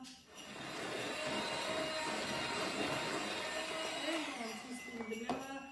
After the vanilla, I was supposed to add the powdered sugar. Sorry, I don't think it makes a difference. So I'm gonna add the powdered sugar. No, I did add powdered sugar already. Oh my goodness, I already messed up. It's okay. It's all going the same thing. So yeah, that's right. Flour's next.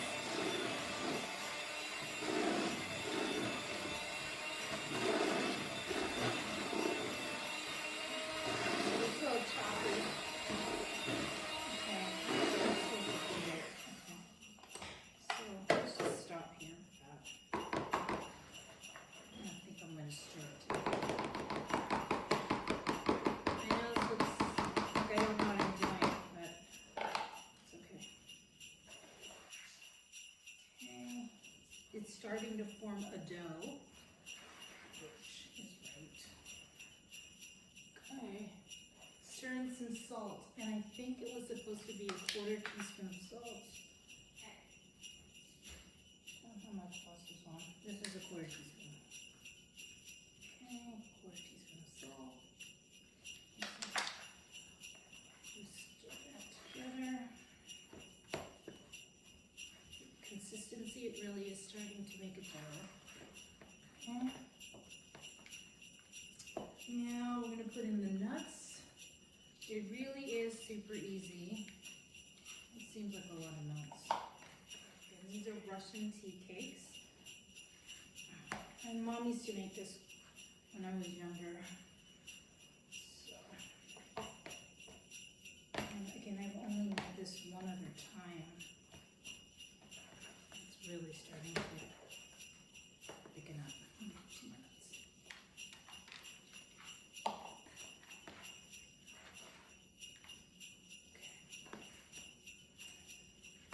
Okay, and this is where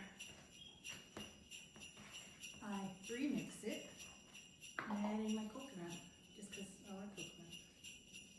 Hopefully. So this is the easy part. So out of the way.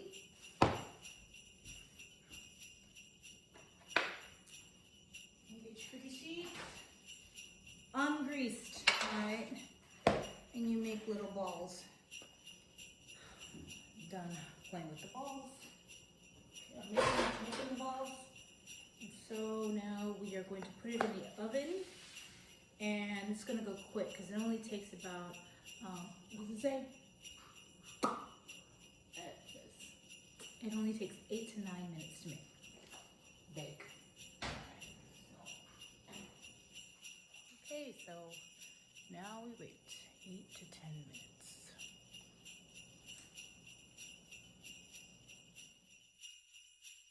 You take it out, you dip it in powdered sugar. And that is Russian tea cakes. After they cooled off, I dusted it off again with the powdered sugar. And look at here. It's nice little baby cakes. No, this is my boy bra. Alright, so this is the true test to see if he likes it. You're gonna try one, okay? These are Russian tea cakes. Ready? I want you to try one and I'm gonna try one.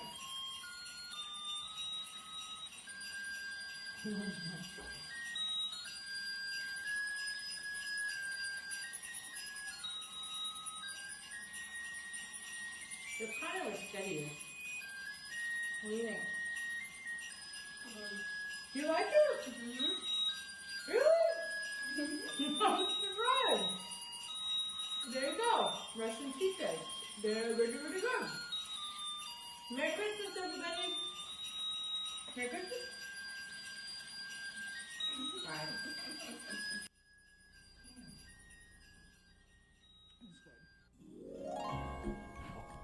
Wow. If it ain't cheesy, it ain't breezy. That was really nice. Okay. And I must say the train doing like the infinity symbol, the figure 8 and everything, that was an especially nice touch. Did you have that, or did you buy that just for your segment?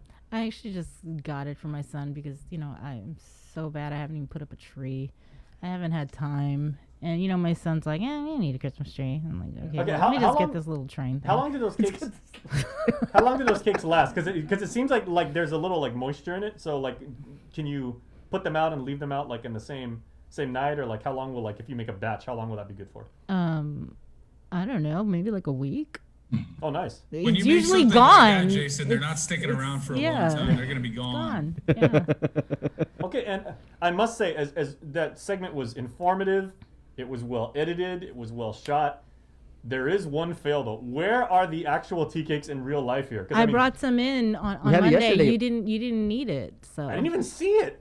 It was right there. Oh my gosh, Mr. Forgetful. Joser had Yeah, we had it. It was so good. Anyway, but I did want to show you guys this because Lacey actually dropped this off, and she knows me so well. She's got little baby Yoda. Baby Yoda. Yeah. Well, technically everybody knows that's not his name now, but don't tell Andy. Grogo. But yeah, she made gingerbread cookies, and I tried one, and it is so good. Anyway, thank you, Lacey, for that. But we're going to head into our Zoom room. We're going to check with Ray Tapasnia. He is the executive director of the Guam Housing and Urban Renewal Authority. And, before we get into mortgage relief, the mortgage relief program, we're going to talk a little bit about holiday headlines. And Ross, good morning, Ray.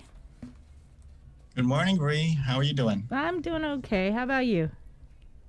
Never better. Never better. And so, you guys, you and your staff, you guys did the Ross, and it's actually, I think, the second time you guys have actually done this program. It started last year, and if you could just share some of the good things you guys are doing over at GURA and giving back to the community. Is one of our many programs. It's the Resident Opportunity and Self-Sufficiency program. Basically, it's intended to link our elderly residents and persons with disabilities with services available in the community.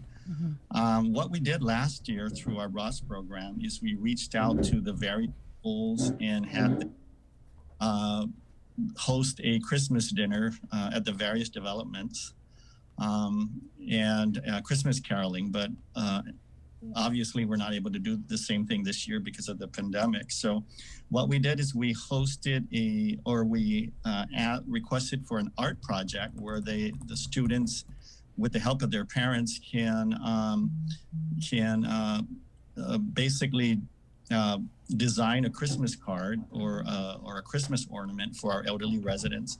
And we were surprised by the outpouring of support because we received gift baskets. We had our conference room full of gifts, Christmas gifts for our elderly residents. Several days in a row. We would unload everything and then deliver it to our 119 elderly residents. And then the following day, our conference room would be full of donations once again. So this went on for a few days. I want to go ahead and mention the schools that participated because it's really important. Agana Heights Elementary, BP Carbolito, CL Taituno, Maria Ujoa Elementary School, Maritzu Martyrs Memorial School, MU Lujan, and Talafofo Elementary, and also Marshall Sablan Elementary School. They worked in collaboration with the Agate Mayors and other NGOs. But we were really, really delighted with the outpouring of support. And I'm sure the elderly residents and persons with disabilities within our public housing programs were really pleased. So we want to just say thank you to everybody. And I think not only, kudos to the children that participated and the community support that you guys received, but also, good work of your employees giving back to the community and taking their time to go out there, especially when you think about, the pandemic and the precautions that you have to take. Absolutely, Sabrina. And, I'm so blessed to lead or be the captain of the ship. I walked in here and we had some challenges before us, but I think we've turned things around, and the Housing Authority is doing very well, I have to say. And but I couldn't have done it without the 102 employees that follow my lead. We're just I come to work every day simply because I don't consider this a job. It's really a passion. Mm-hmm. Well, speaking of your job, though, I wanted to talk about the mortgage relief program and the funding that GURA received, and just what is the overall status of this program? Well, unfortunately, we've taken a big hit regarding some of the delays, and if I can just explain why there are delays. Mm-hmm. Congress passed a number of pandemic relief programs to include the PUA, the Pandemic Unemployment Assistance, and other programs. And I don't think there was a lot of consideration in terms of whether some of these programs based on federal regs are going to end up basically canceling each other out or disqualifying each other. And so you had the PUA checks that were dished out over the last few months, and then the mortgage relief that Congress passed that was given to GURA to administer. We contracted with the Guam Housing Corporation to actually do the administrative work. And what we've seen, and again, we have to follow federal regs, is in many instances, the applicant ends up being ineligible because they are no longer income qualified because of the PUA checks that they're receiving. So in totality, I think 122 applications came in. 13 have already been forwarded by the Guam Housing Corp to us. And when we sat down with our federal partners and reviewed them for final approval, 7 of them are already deemed ineligible of the 13. And so we've been back and forth with HUD to try and request for waivers. We know 31 people have been affected by COVID, but because they're receiving PUA assistance, it just doesn't make a lot of sense to me that you may no longer be eligible for other pandemic assistance programs such as mortgage relief. So, it's not final, but there are challenges that we're struggling with. And I think if we could just kind of take this back first, the mortgage relief program, this is for people that lost a job, right?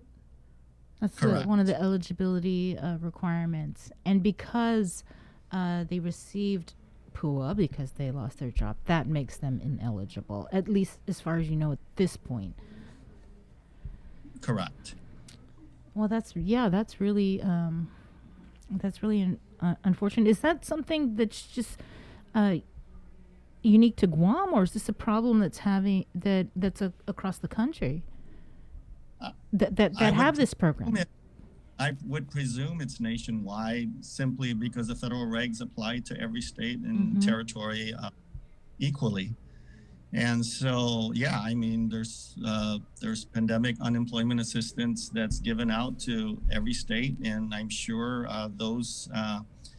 that income is factored into whether you're eligible or not. And unfortunately, on Guam, we have multi-generational households where 3 or 4 are working, and all of them are unfortunately receiving PUA. So we have to calculate all 4, and then it kicks them above the income threshold, and then they end up being ineligible. So that's the struggles we're facing. So the honest truth is, today we've not been able to clear a single mortgage relief application, simply because the federal regs are just because we have to follow the federal regs, and it just doesn't make a lot of sense to me. But if I were to violate it, I'd end up having to repay it. Just a second, Ray. We have to cut out of our TV broadcast. So everybody that's watching us on KUAM television, please join us over at 93.9 The Breeze, or you can watch our stream on Facebook. Thanks for watching. Good morning, everybody.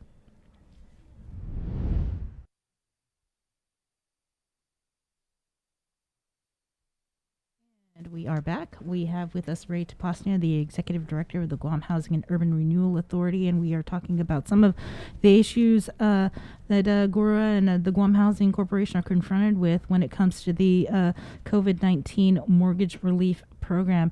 Ray, you mentioned that no one has been approved yet, and you've been having conversations with the federal government. Have they given you any sort of feedback in terms of when they may issue a decision on whether or not they're going to let this go through?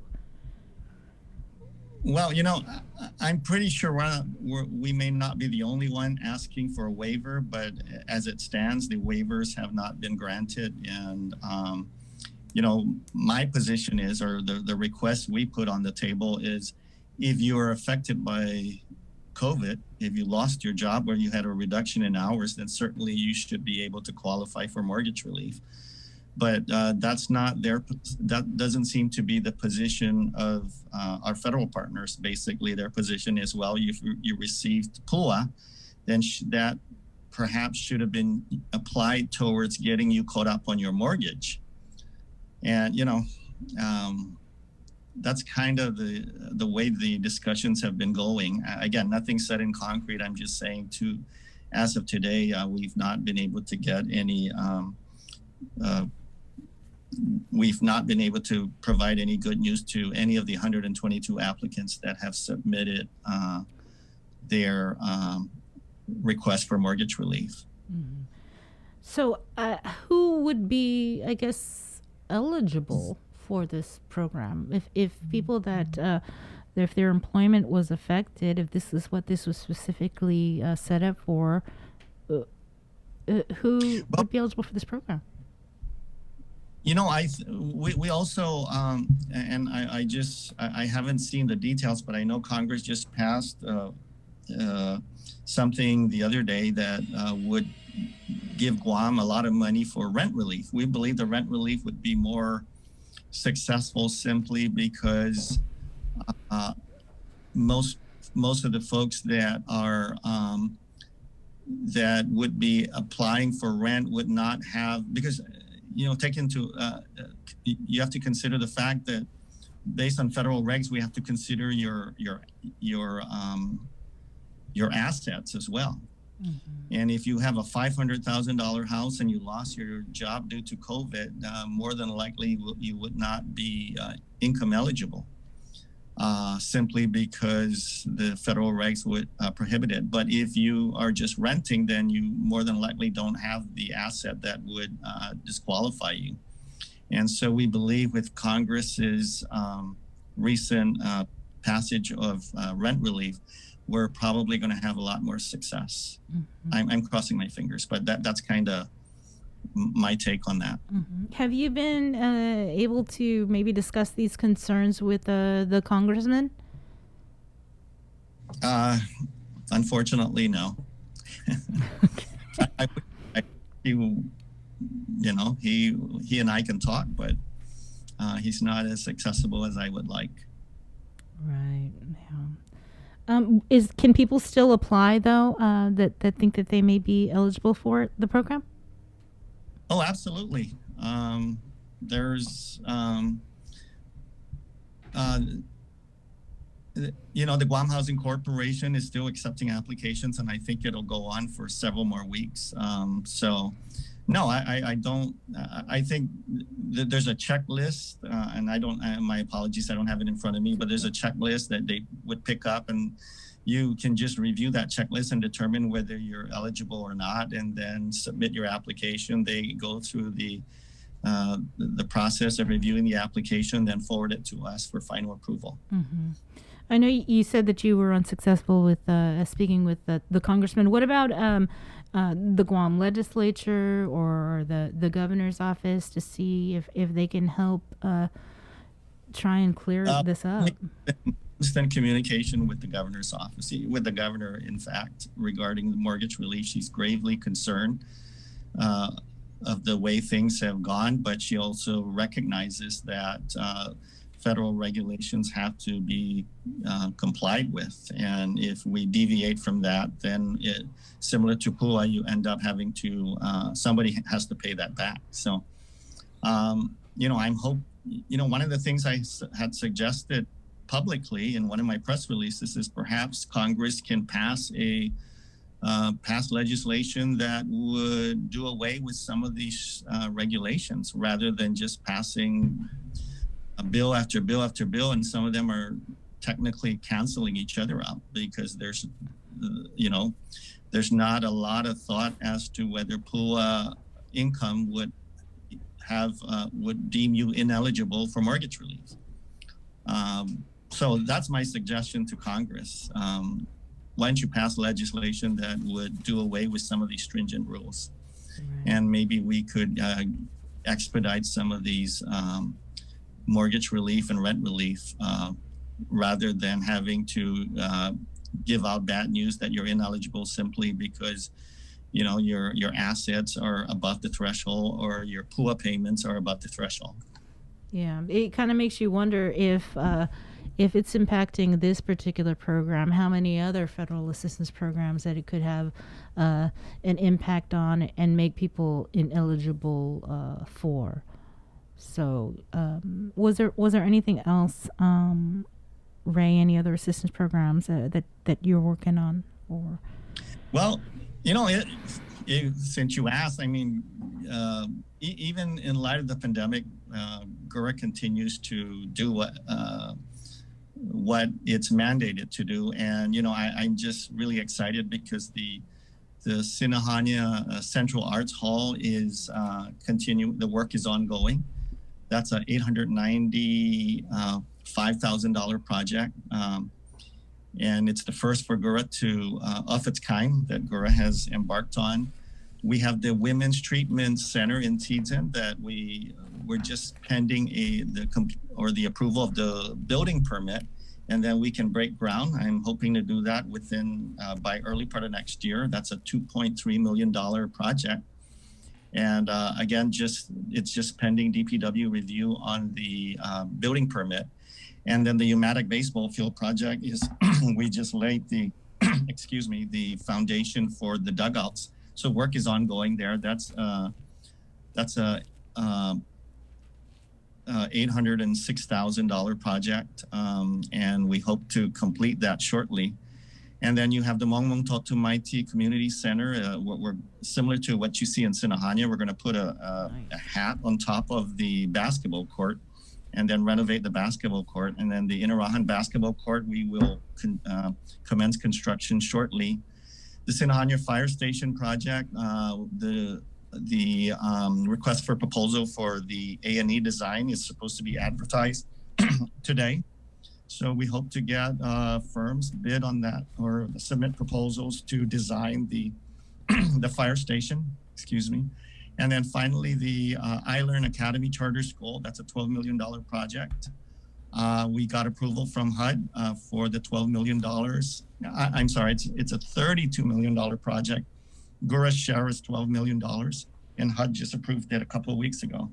So we've partnered with Ilearn to do this, and it's a 900 PAX charter school. We have some challenges, that's my understanding, with regard to the zoning. And we're working with the Guam legislature, the GLUC, and the governor's office to see how we can expedite that process because we have to break ground on January 15th. It's an 18-month construction project in order for us to open by school year 2022.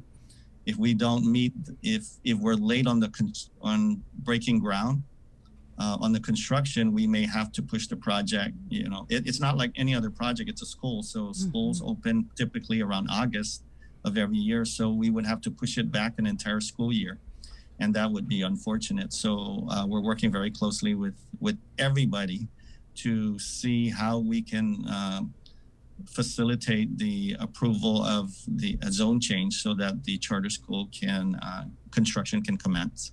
All right. Just real quickly, I wanted to ask about Guma Tranquilidad and whether or not the residents there were in line for vaccinations. Are in line for, I'm sorry? Vaccinations, the elderly community over at Guma Tranquilidad?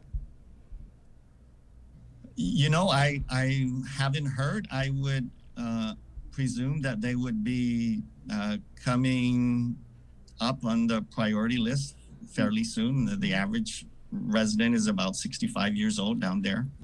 Some of them have underlying health conditions. So I would assume that they would be one of the priorities, and I will follow up with public health to see and get back to you. Oh, okay. All right. Well, thank you so much, Ray. We've got to go to the superintendent. Appreciate your time, and Merry Christmas to you and the rest of the staff over at GURA. Merry Christmas. Merry Christmas. And to everyone at KUAM. Bye-bye. Bye. All right. that was interesting with the issues with the mortgage relief program and how people who had applied, it kind of cancels you out if you received PUA. But you heard from Ray, he's working on that, and hopefully we can see some resolution to that problem, which you'd think that it's not just Guam, but across the country. So thanks, Ray, for joining us on the show. And we're going to go now back into the Zoom room where we have got Superintendent of the Guam Department of Education, John Fernandez.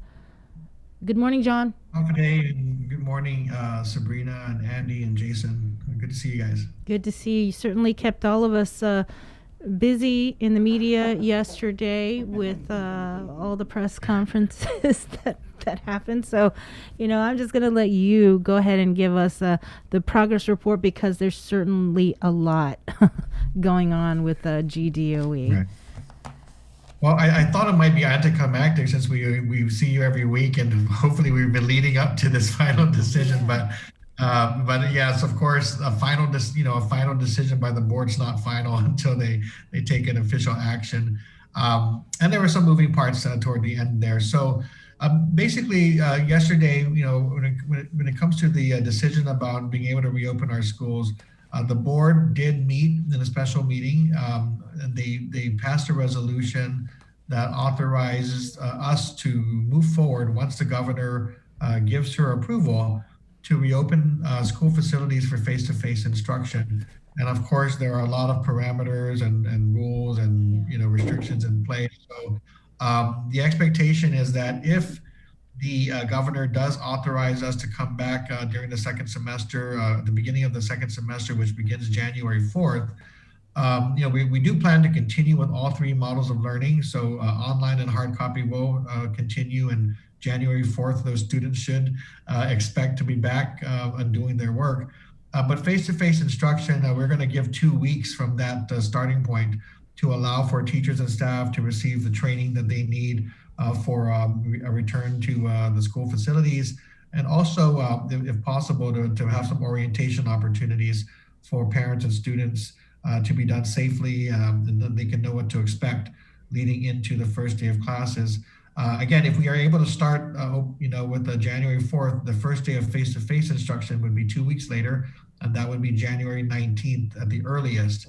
Obviously, the governor hasn't made a final determination, but when she does, and when she selects, a date for that start, we would still, provide that 2-week transition period for face-to-face instruction, again, to accommodate the necessary training and the necessary, the orientations, just to give everybody an extra sense of comfort in being able to come back to school and reorient themselves before we bring children back. We did get the registration process complete for the number of students, and I don't know if you've heard, but at this point, even though there's some numbers we have to reconcile and with details at the school level, it looks like at the elementary level we have about 33% of students who are registered to come back. At middle school is 21%, and at high school we're talking about only 11%. So this does allow the parents, of course, and students to have a choice as to whether they feel safe to come back. Back in August, we were talking about more, along the lines of 40% across the board, looking at who was registered to come back. We've since gone through a shutdown and a much tougher COVID-19 experience. So I'm sure that parents and students are still nervous about what to expect and uncertain and are opting to stay in distance learning. And then, for those who do feel that they're safe to return and that they're in need of returning, the numbers are going to allow us to start off, I think, relatively safely, because they're at really low levels, which of course, if you have a low number of students on campus, that'll allow you to initiate your temperature checks and get everybody used to the new routines and the new ways of getting around campus, the physical distancing. And so there is a silver lining there that, if it's a place to start, we'll start with low numbers and be able to implement all of our safety requirements. And then, once everybody gets used to that and is able to feel confident in making any of the adjustments that are needed, perhaps at that point, the situation will be that more students can then return to face-to-face. and so on and so forth.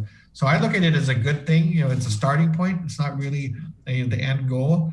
But so long as the governor determines that the community is in a position to open schools, that would be our plan, a 2-week transition, face-to-face, starting with, with the students who registered. They may be low numbers, but it does give us a chance to open safely and then go from there. Mm-hmm. So, just looking at those numbers that you said, like, for example, the 11% for high schools, are we looking at like one person per class, or this? Right. So it seems really the schools, of course, are in charge of the schedules, right? They're going to be the ones finalizing the schedule for their students. The high school, of course, is based on the subjects that the students need to take. And then, the elementary school is at the particular grade level, much more straightforward. And so what we really were hoping for was to make sure we got to this point where we could actually see real numbers, instead of just, kind of speculating that they would be the same as the summer. So the numbers are lower. So the schools right now are going to work through this process of aligning the number of students to their schedules and figuring out exactly how to provide the face-to-face instruction under those circumstances.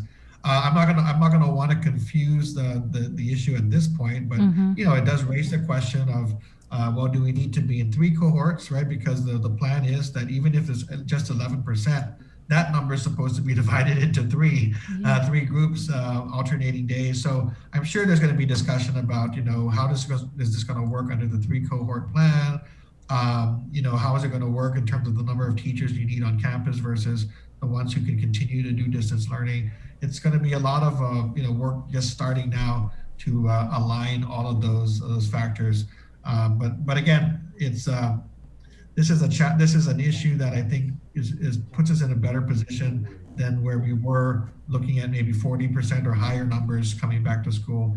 This will, I think, hopefully give some comfort to our teachers and staff on the front lines, trying to anticipate what it's going to look like when school starts. So for instance, Southern High School, what we're talking about is 25 students who've registered for return to face-to-face instruction. If they were to go into 3 groups, it would be about 8 students per group in a school campus of 2,500. That could fit to 2,500 students. So if somebody says, hey, how are you going to implement physical distancing? Well, that's very easy. So in that case, so we'll look at, those are the issues that I hope, principals and teachers will say, okay, now that we know the numbers are not that high, what do we need to do to just make sure that it all works and we can, implement all of these COVID-19 adjustments calmly and, smoothly, when we get back to face-to-face. So we'll continue to, to work with the schools on that. Mm-hmm. What, it's still a month out. What if a parent changes their mind, and decides, I think I will have my child go back to face-to-face. Can they still do that? At this point, the answer is no. We need to make sure we get to a point where we at least begin the implementation, because I think the challenge is if the numbers keep changing, and especially if they change dramatically, it's going to impact our schedules, our ability to physically distance. We want to make sure we start off without too much disruption and instability and uncertainty. So at least for the start, we're planning to hold to that deadline of December 18th for registration, and we will hopefully begin to implement. And once we feel that we're stable and everything's working, then we can revisit the changes maybe toward the end of third quarter, if that's the case.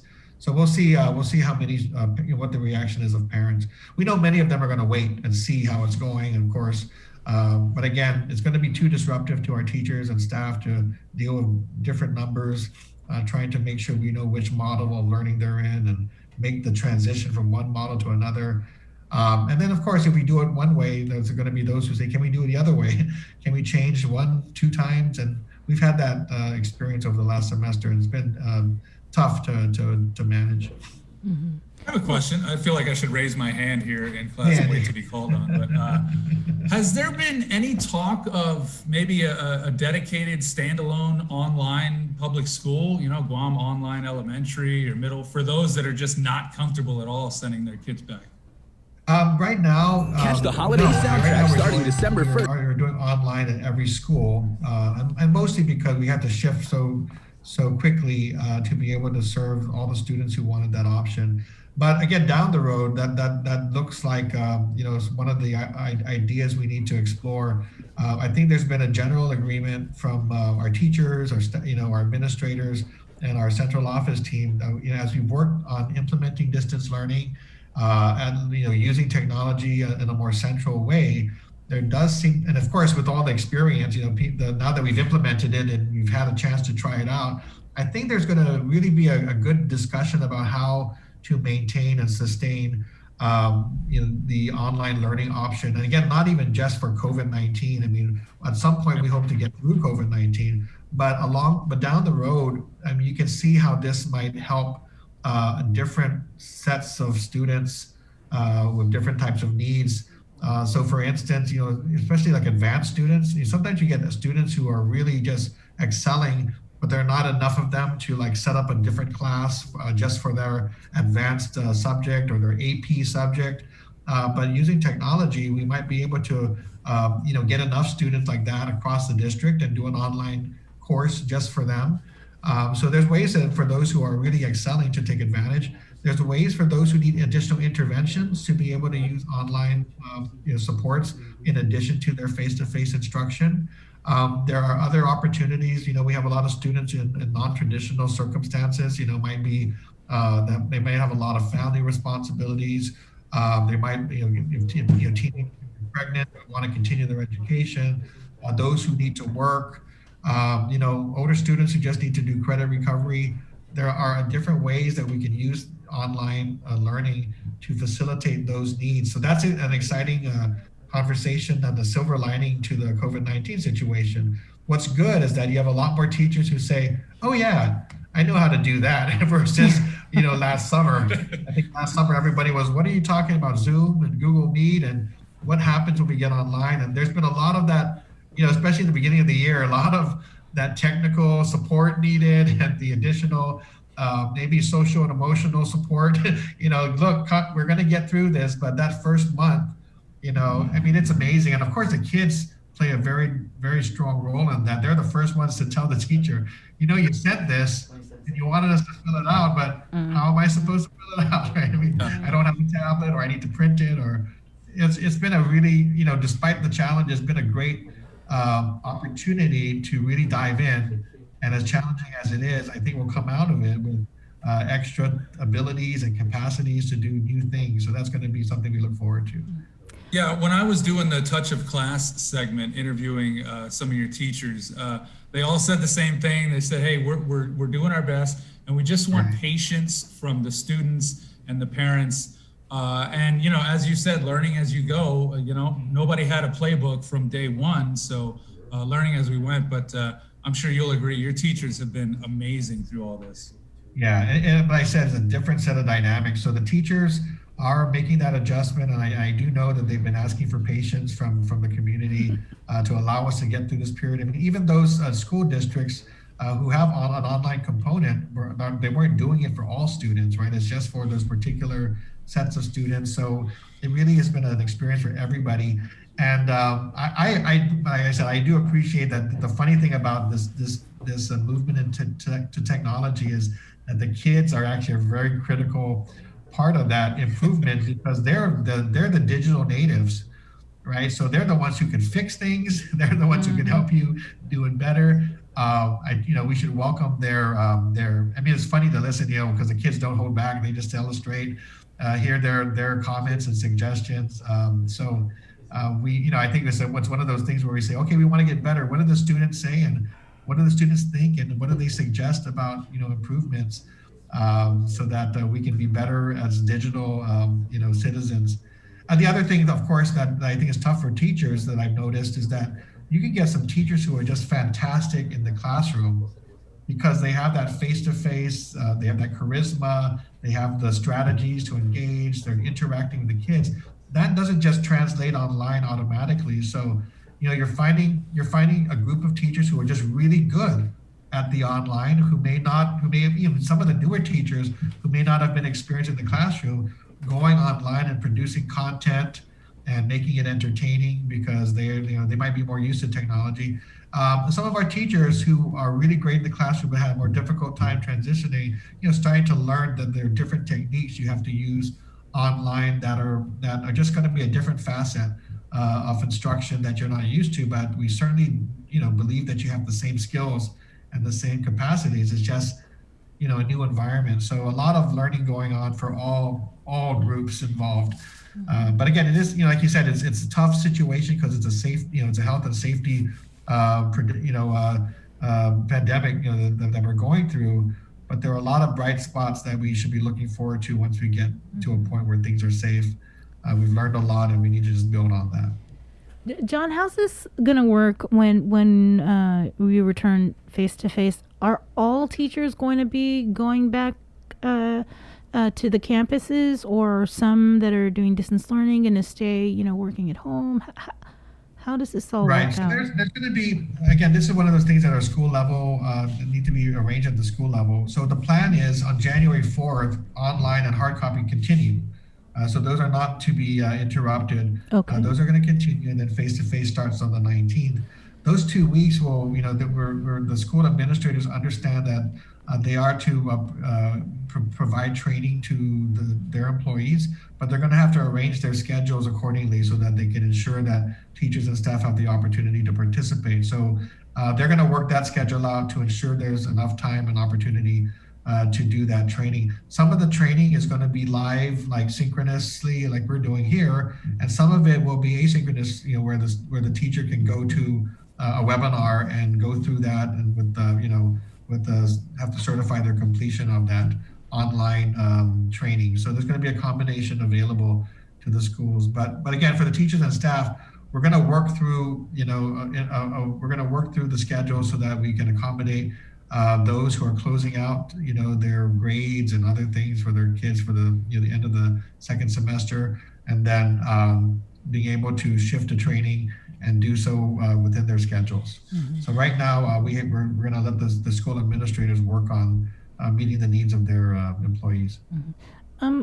What is the update on special education students? They also going to be going face to face? Well, we had a good conversation with our representatives of the Guam Advisory Panel for Students with Disabilities, and these are many of our parents and advocates, and also reached out to other parents. So there are a lot of questions and issues that were raised. Not everything is going to be answered right up, at this particular point. Some of that will take us getting back to school and working on solutions. But we did agree with them that, we were thinking about ways we know that this population is probably the most in need of returning to school for face-to-face instruction and for services that can be provided at school. But they were very, I guess, wise in suggesting that we don't do something that's only for our students with disabilities, and that we want to make sure that our typical students are also there, and that we don't kind of set them aside as if they're a different kind of group, and identify who they are, and for many different reasons, and also with the need to practice safe, practices. It helps to have typical classmates and others around to model. So there needed to be a more integrated approach. Even though I think they understood the intent was to make sure that can we get you back so we can meet your needs. That they suggested that we look at ways not to set apart our students with special needs.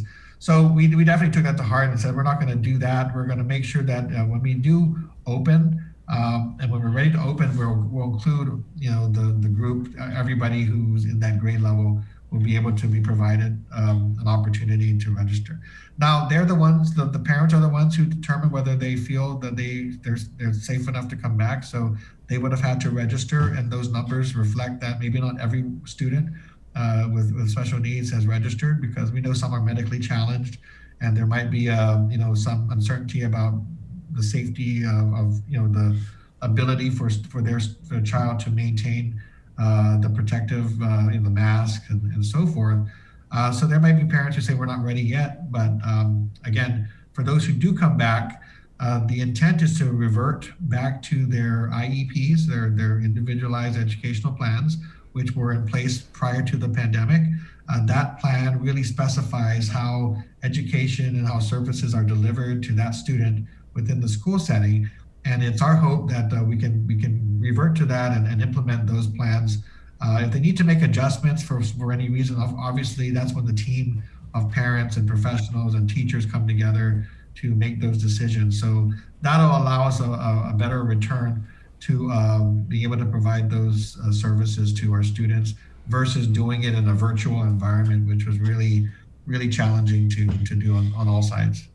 So, but they have been receiving education. Are they participating, whether it's online or hard copy? They've been receiving the education and services that were possible and authorized to take place during this environment. But again, the parents are certainly, and even the educators are not satisfied, with some of the things that happen in a virtual environment. You just can't replace certain services and certain things, and some of the services could not be provided, through virtual means. So there is telehealth and teletherapy that's available, but some of our families will say that that's not working for our kids, so we opt out of it. And when we return for face-to-face, we like to those services to be made up.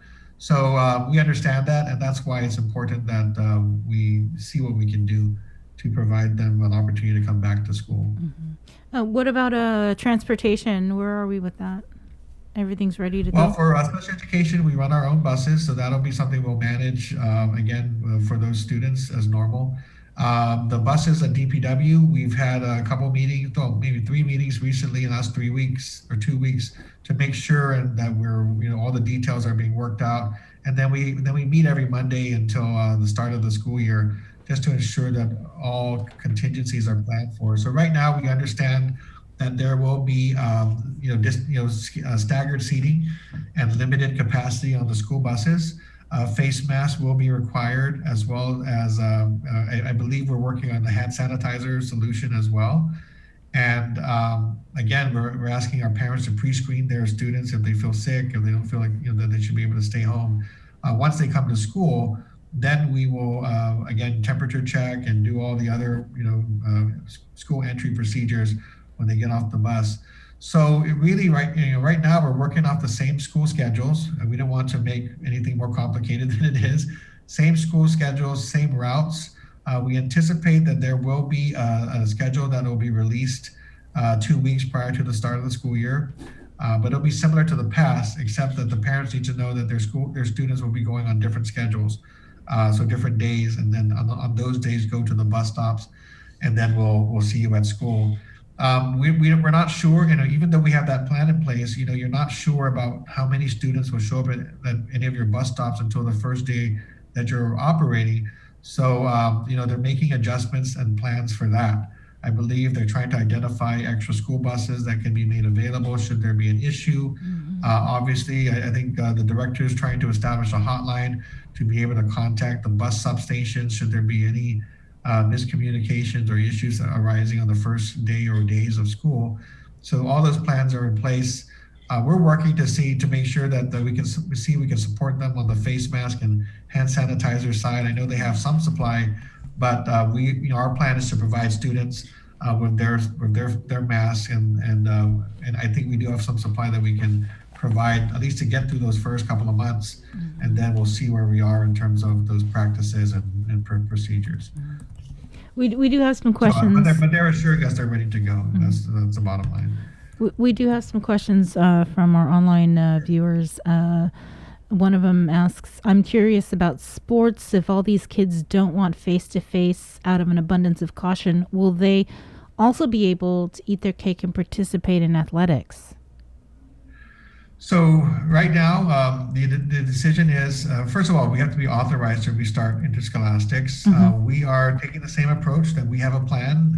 If the governor authorizes to go forward, then our plan is to move forward with our interscholastic sports plan as well, which would, of course, for us, it would start around January 25th would be the first day of practice. We're looking at 2 sports seasons, so it would be 2 blocks before the end of the year. And the first block would offer the low risk, the lowest risk sports that are available. And then the second block would probably be what we call more moderate risk sports. So we're talking like things like cross country, girls and boys volleyball might take place in that first segment, and then tennis and things like that. So the low risk sports we have a plan for, and there will obviously be a lot of protective measures that would have to be put in place, and we're following the national high school guidelines as well to ensure that we're aligning ourselves with what other districts are doing. So for those students who want to participate, we're not preventing them from trying out for the team and participating, even if they're in distance learning. So that's not we didn't make that we certainly are not going to we're not forcing our kids to come back physically to school just to be able to avail themselves of opportunities to participate in education as well as the extracurricular opportunities. So if you are in distance learning, you will have the opportunity to try out and practice once we're ready to go. And then anticipate a kind of a new type of sports season. It's going to be different. We're still working out some of the issues related to, making sure that we're aligned with the requirements that we see implemented nationally. We're in discussions about a rapid testing approach that might be piloted with our sports programs. And we're looking at we're actually having to sit down and go through what the rules are for spectators in facilities. So those are the types of things that are still ongoing. Again, we have a plan in place, and once we get the authority, we're ready to move forward. Another one comment said, thinking of operational costs to have students back on campus, are these percentages worth the costs? That's something we're going to have to evaluate and address. Again, if it's limited amounts of students on campus, that doesn't mean we need to go around turning on every light and every air conditioner. So it just depends on how the schools are going to manage those students, what classrooms are going to use, and so forth. So I don't know. I mean, for our personnel costs stay the same. Teachers and staff are still getting paid. They're just adjusting to this different environment where they're supporting students. And the operational costs will be mostly in utilities. There will be some contractual services that will be, for instance, the cleaning of the schools and the classrooms that are being used. There might be an adjustment to that. And we'll look at food services. I think food services, there'll be, we do plan to serve hot meals, available on the campus. That's something we'll have to get back and talk about that with our food vendor, because if there's 11 students on campus, maybe five want to eat lunch. How do we do that without having the full operation, at the school? So we'll be working through those based on our numbers. But that's a good question, and especially with our budget being cut $15 million this year, those resources are very important to make sure we manage them appropriately. I wanted to follow up on nurses. Are they going to be at the schools, because they know that they've been deployed, to different areas to help with the response? Will they be returning? Yes, the answer is yes, and also we are working with the Lieutenant Governor's Office of Public Health to put in place an MOU that will really kind of detail the relationship that our nurses are going to have with public health during this time frame, mostly because we do plan to be the first responders relative to any positive cases identified on campus, as well as the first responders when it comes to contact tracing. So it's very important with COVID-19 to very timely respond to any incidents that arise. And so we don't want any delays in trying to communicate with public health and so forth. We actually want to serve almost as agents of public health, with the appropriate authorities to be able to have our nurses go forward and do the contact tracing and then turn it over to public health after that first level response. So that's being worked out, and our school nurses are a critical part of that. So they are going to be returning to schools when we open. The other part, we have social workers who I think they're still deployed, but they're planning to return as well. And I think the Lieutenant Governor is just making sure that public health has put in place its plans for addressing, their needs. But we are partners. I mean, I think the understanding is that with a government agency that serves, has 4,000 employees, and even at a third of our population, we're still talking about 10,000, students who might be on campus, at any day.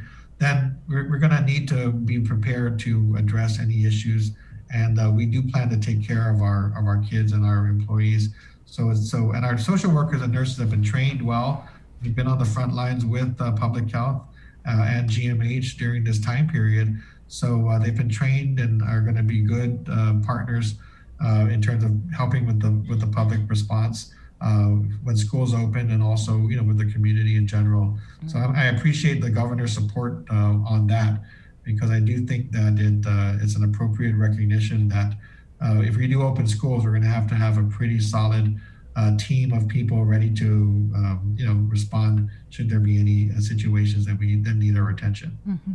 So parents, students, they're given this choice to return to face-to-face. What about teachers and staff? Well, what if they don't want to return and do face-to-face? Right. Well, we did a survey of teachers and staff who felt comfortable returning. So it's not, we didn't want to go with making assumptions about their readiness. So what was good to see from those surveys, and we did about 1,800 teachers, so we got about 2,000. So 1,800 is a pretty good coverage of teachers who responded. So we know that there were, about a third to maybe 40% of teachers who expressed their willingness to come back to face-to-face. Some of them understand that the mission requires them to be there to do their, to be effective in their mission. Some of them understand the needs of our students. And then, of course, we know that there are those who are going to have some uncertainties and anxieties because of their particular situations, whether it's their home situation, their health situation. Mm-hmm. So what we're counting on is that the lower numbers enable the schools to make the adjustments accordingly, so that hopefully we can align the face-to-face instruction with those teachers who do feel comfortable being at school and able and willing to support the students who are returning. And that means that we shouldn't at the end of the day require every teacher to be on campus if there's only going to be that small of a population getting face-to-face education. So now that we're done, we have those numbers in hand. The schools, the administrators have some work to do to make those adjustments. We've been trying to be as accommodating as possible, through this pandemic situation, understanding that there's a lot of anxiety and uncertainty in the community. But that's why we did that survey. We really wanted to get an understanding of how our teachers, our staff felt. Same thing with parents and students. So these numbers actually align pretty well with what we're seeing in terms of the final registration. And so, that's good that we did those surveys and give us a little bit of a lead in trying to finalize these plans. Mm-hmm. I was just curious, in the survey and the registrations for the return to face-to-face, do you kind of have an idea? Are you looking at more students in the South are willing to return to face-to-face, or Northern or Central? I wouldn't say, at this point I can't say. I'd have to crunch some numbers more. We just got them in on Monday, and we're trying to sort through the percentages. But I would say that the numbers down south, of course, because of their lower population, so I'm not talking about percentages, but as you might anticipate, the overall numbers of students in our southern schools are low enough, are very low, that we do feel that the safety measures and practices can be effectively enforced with such a low number of students at the southern schools. As you get north, the numbers go a little higher, but of course we're still talking about low percentages and larger school facilities. So we'll be paying attention to ensuring that there aren't any schools that are out of whack in terms of or out of line in terms of their needs, because overall, the numbers are pretty low. I think when we look at the elementary schools, you're really talking about 10% of their total enrollment at school on any one day. And so, they should be able to accommodate them, but we definitely will be working with them over the next few weeks to make sure there aren't any concerns or issues that need to be, handled.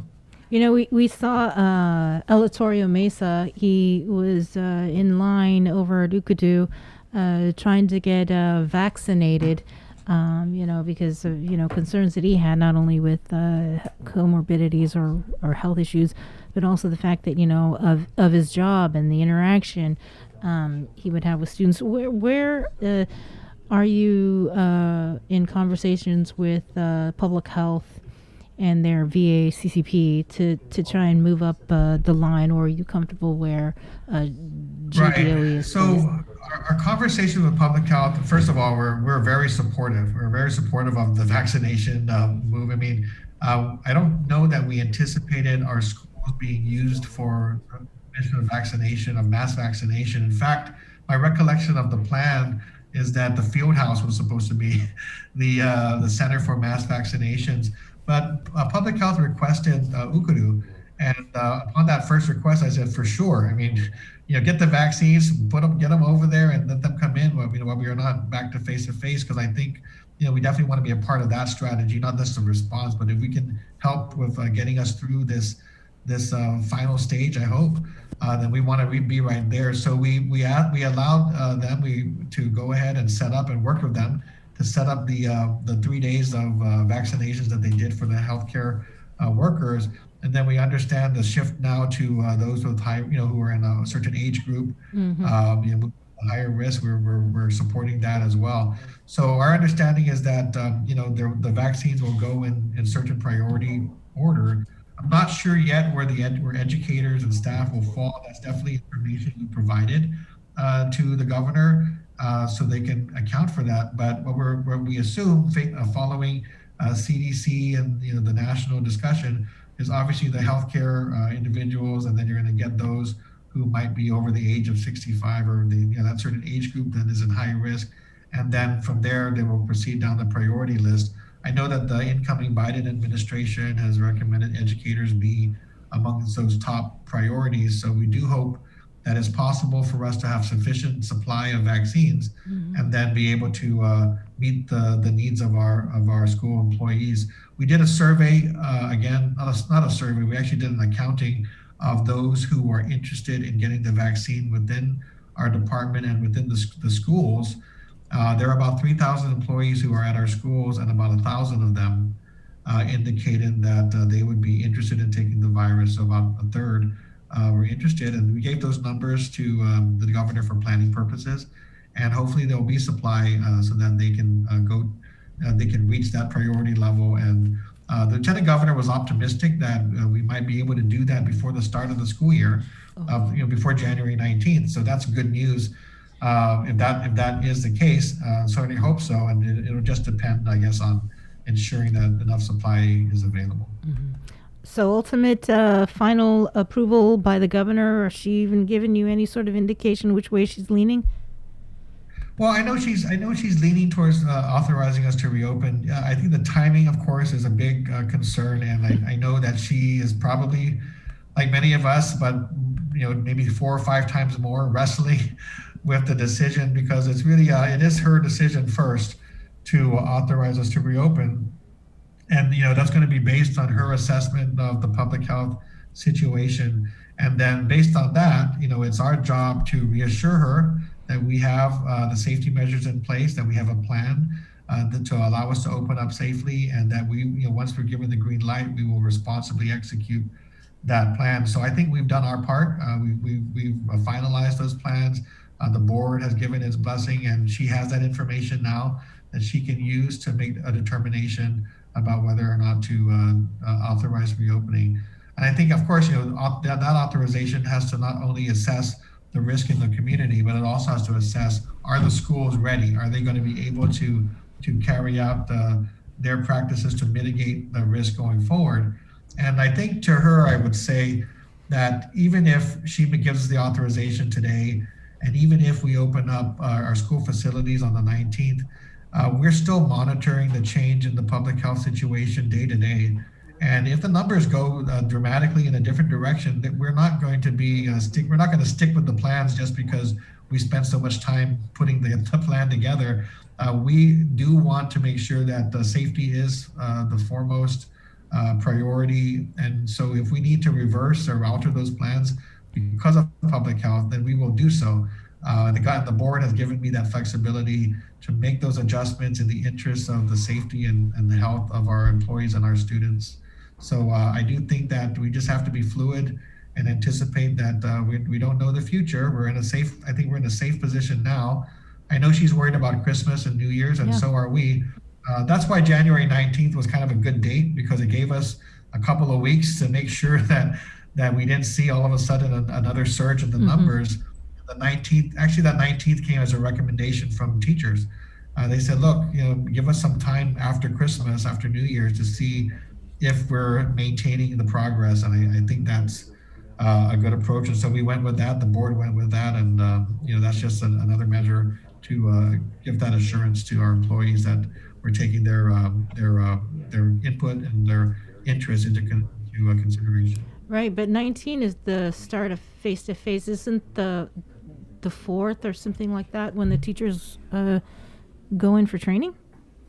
Right. Well, there's going to be a mix. There's going to be a mix of training and so forth. But again, as the schools work that out, we'll be supporting them. Some of that might be virtual, and some of that will be at school. At school, of course, all the safety measures are going to need to be in place, just like we've done for those students. For teachers who've been on campus and in their classrooms, they've already been there.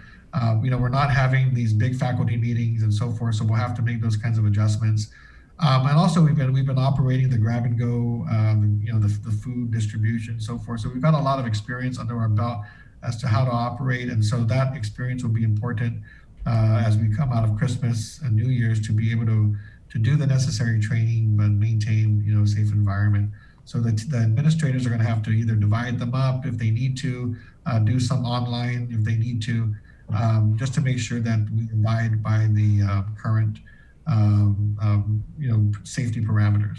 Would you need the governor to give you guys the final decision before the 4th or before the 19th? Well, we hope that she'll give us her decision as early as possible. I think we're ready to go on short notice. I think we're always, DOE is just like that. If things change tomorrow, there's a storm, we have to do what we have to do.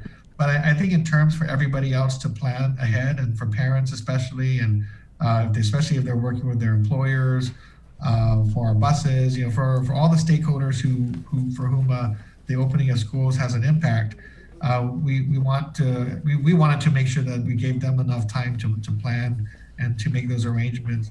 And of course, recognizing that at the end of the day, the public health situation changes. We're going to have to those plans may not come to fruition, but it's just good to know that there is a goal and a deadline in place, and that everyone can make their plans accordingly.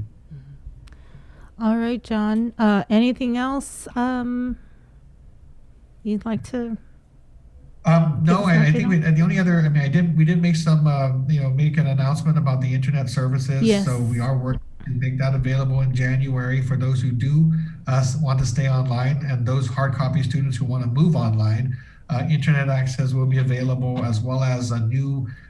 We are going to get new technology shipments coming in so that we can start to expand those equipment into the elementary school level.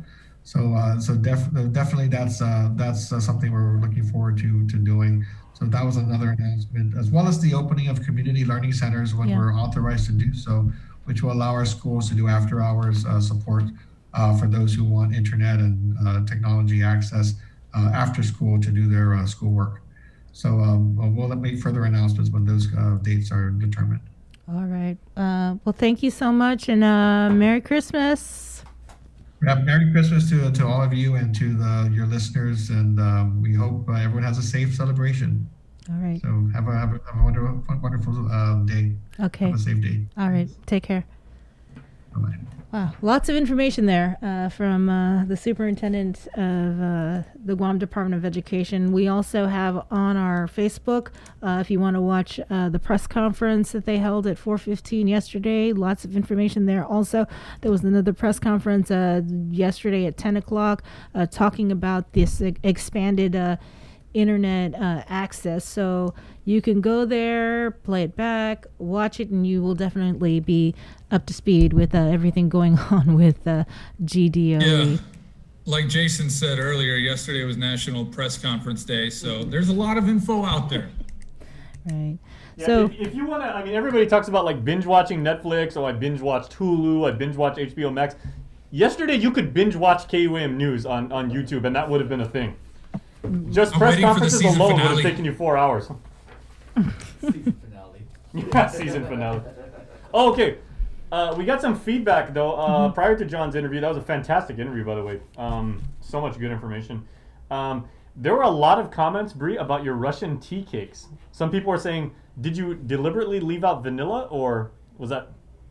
no, what had happened? What had happened was, everything was on my phone, the recipe. So I had a piece of paper, and it just said, you know, what the ingredients were, but I forgot to write down the amount. And so I had pre-measured everything else except for the vanilla. Did it make a big difference though, like in terms of like? Well, you don't want to put like 5 teaspoons of vanilla, and it only calls for like a half a teaspoon. Mm. So yeah, and I was doing everything on my own. I was shooting it, had to edit it, and you know, like I said, I had the recipe on my phone, so I had to stop because I forgot. No, but a lot of people actually said that they're gonna make that. They're gonna try, you know, like maybe put their own twist, because you said, you know, you're gonna remix it. You're gonna put like pumpkin spice. Mhm. So you're basically gonna go Karen on the Russian tea cakes by going pumpkin spice. But some other people are like, oh, cool, I can put, you know, you mentioned nutmeg. Other people said they were going to do that. So yeah, we would love to see. Yeah, I haven't tried it yet, but hey, I figured why not? Okay. I just wanted to say, so now we've had a professional dancer on our show because Caesar joined us, incredibly talented. There's another Guam, and we had a TikToker with Brandon Santos, was you know, using his gift for comedy and for entertainment, and Andy, that was a fantastic exchange with him, and you know, that must have felt good to have someone like one of the young bucks basically like say, hey, I looked up to you, and you know, a lot of what you guys were doing, just having fun, you know, inspired me to, you know, kind of like follow. Because you know what I learned from you and Chris and Julius Santos over the years, telling jokes is hard. Comedy is not easy. That was super cool, man, talking to Brandon like that. And I love when I run into people, you know, that have something like that to say.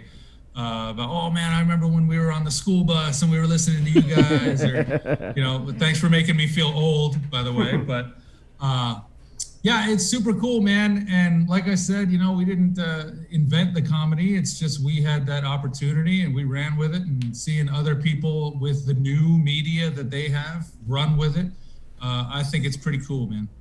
Well, you know, there's another local TikToker who is a smash hit here, who has kind of jumped on a trend. For those of you guys who are on TikTok, if you're not, it's a great way to pass time during the pandemic. But our friend Brian Esperon, Tyler interviewed him for In the Mix, and you know, see, like, he's the guy that actually came up with Cardi B's WAP dance, which, you know, I mean, I'm not even gonna try it, right? Because if I do the high kick, I'm gonna knock. It's just a lot of jumping and. If I even try that, I'm gonna knock Joseph through the. But Brian now is doing the trend. I don't know if you guys have seen this, but a lot of people are reenacting that one scene from the movie Mean Girls. You know, like when they all had like the Santa outfits on and they were doing like that dance. Brian's got his own. He's got like his big, you know, 80-inch TV in the background watching Mean Girls and doing that, and everybody's jumping on like now, and it's a trend.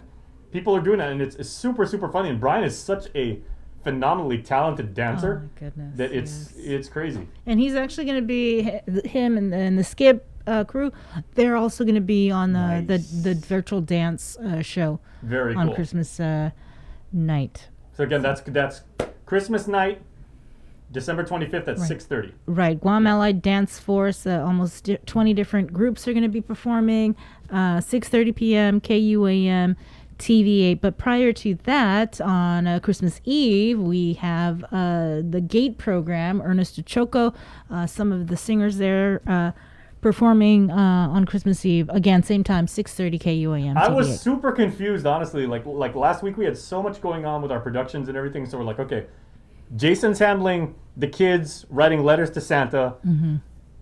Jacob Sablon, our editing guy, was handling the dance video. Somebody else was handling the singing videos and everything like that. But No, we had his- so many things going on. But we hope you guys really enjoy Yeah, it. Jacob actually is editing the dance show. That's an hour long, by the way, and also the music show. And currently, once we clear that out, we're working on our New Year's show, which is Hindsight 2020.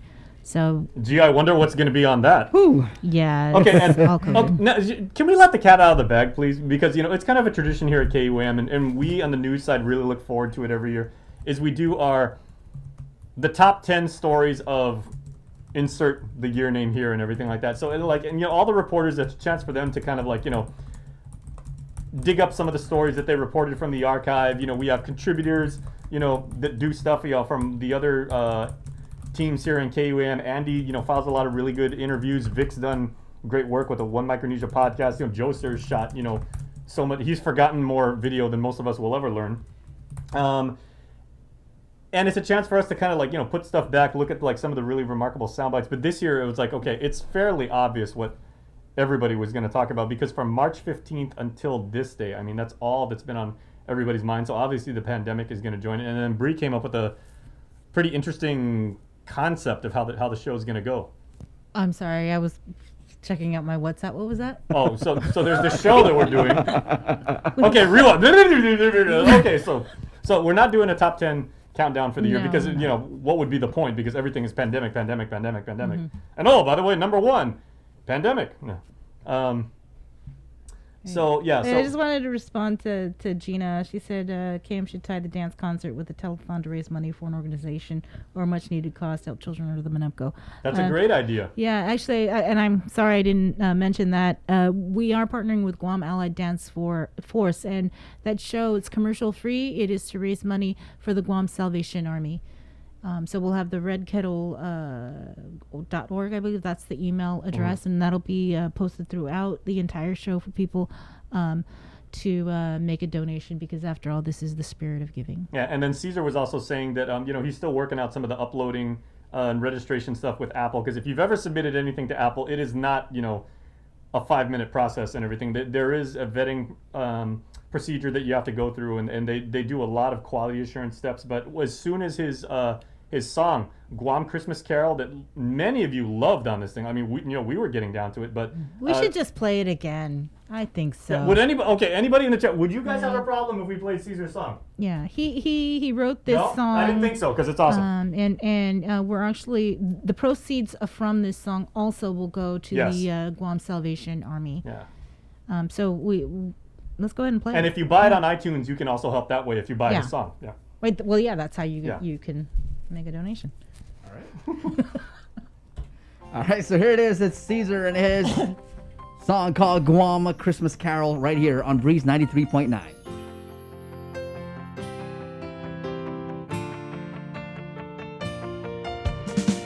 Christmas in the air on Guam. When I hear Chamorro Christmas songs on the radio, my uncle carolers at their doorsteps. Christmas in the air on Guam. Well, I see Christmas that goes into long. Christmas shows at Chamorro Village and with festive food. It's a Guam family tradition to bless and respect our elders, to be kind to one another. Feliz Pascua on Guam is an island experience, only a Guam that you feel the cultural connection. It's season of giving, season of love. Let's share our blessings, care and love, and enjoy our Christmas. Enjoy our Christmas, the island style. Midnight masses at Cathedral Basilica, with friends and family. all dressed in Christmas colors. Greet and meet after Mass, bless your Ninon and your Ninan, then enjoy the Noche Buena to celebrate the birth of Christ. It's a Guam family tradition to bless and respect our elders, to be kind to one another. Feliz Navidad on Guam. It's an island experience, only a one that you feel the cultural connection. It's season of giving, season of love. Let's share our blessings, care and love, and enjoy our Christmas. Enjoy our Christmas, the island style. Christmas in paradise, cruising around the island. Beautiful sunsets, refreshing breeze, children playing in white sand beach. Smiles in the people's face, joy that cannot be replaced. What amazing place! It's a Guam family tradition to bless and respect our elders, to be kind to one another. Feliz Pascua on Guam. It's an island experience, only one that you feel the cultural connection. It's season of giving, season of love. Let's share our blessings, care and love, and enjoy our Christmas. Enjoy our Christmas, the island style.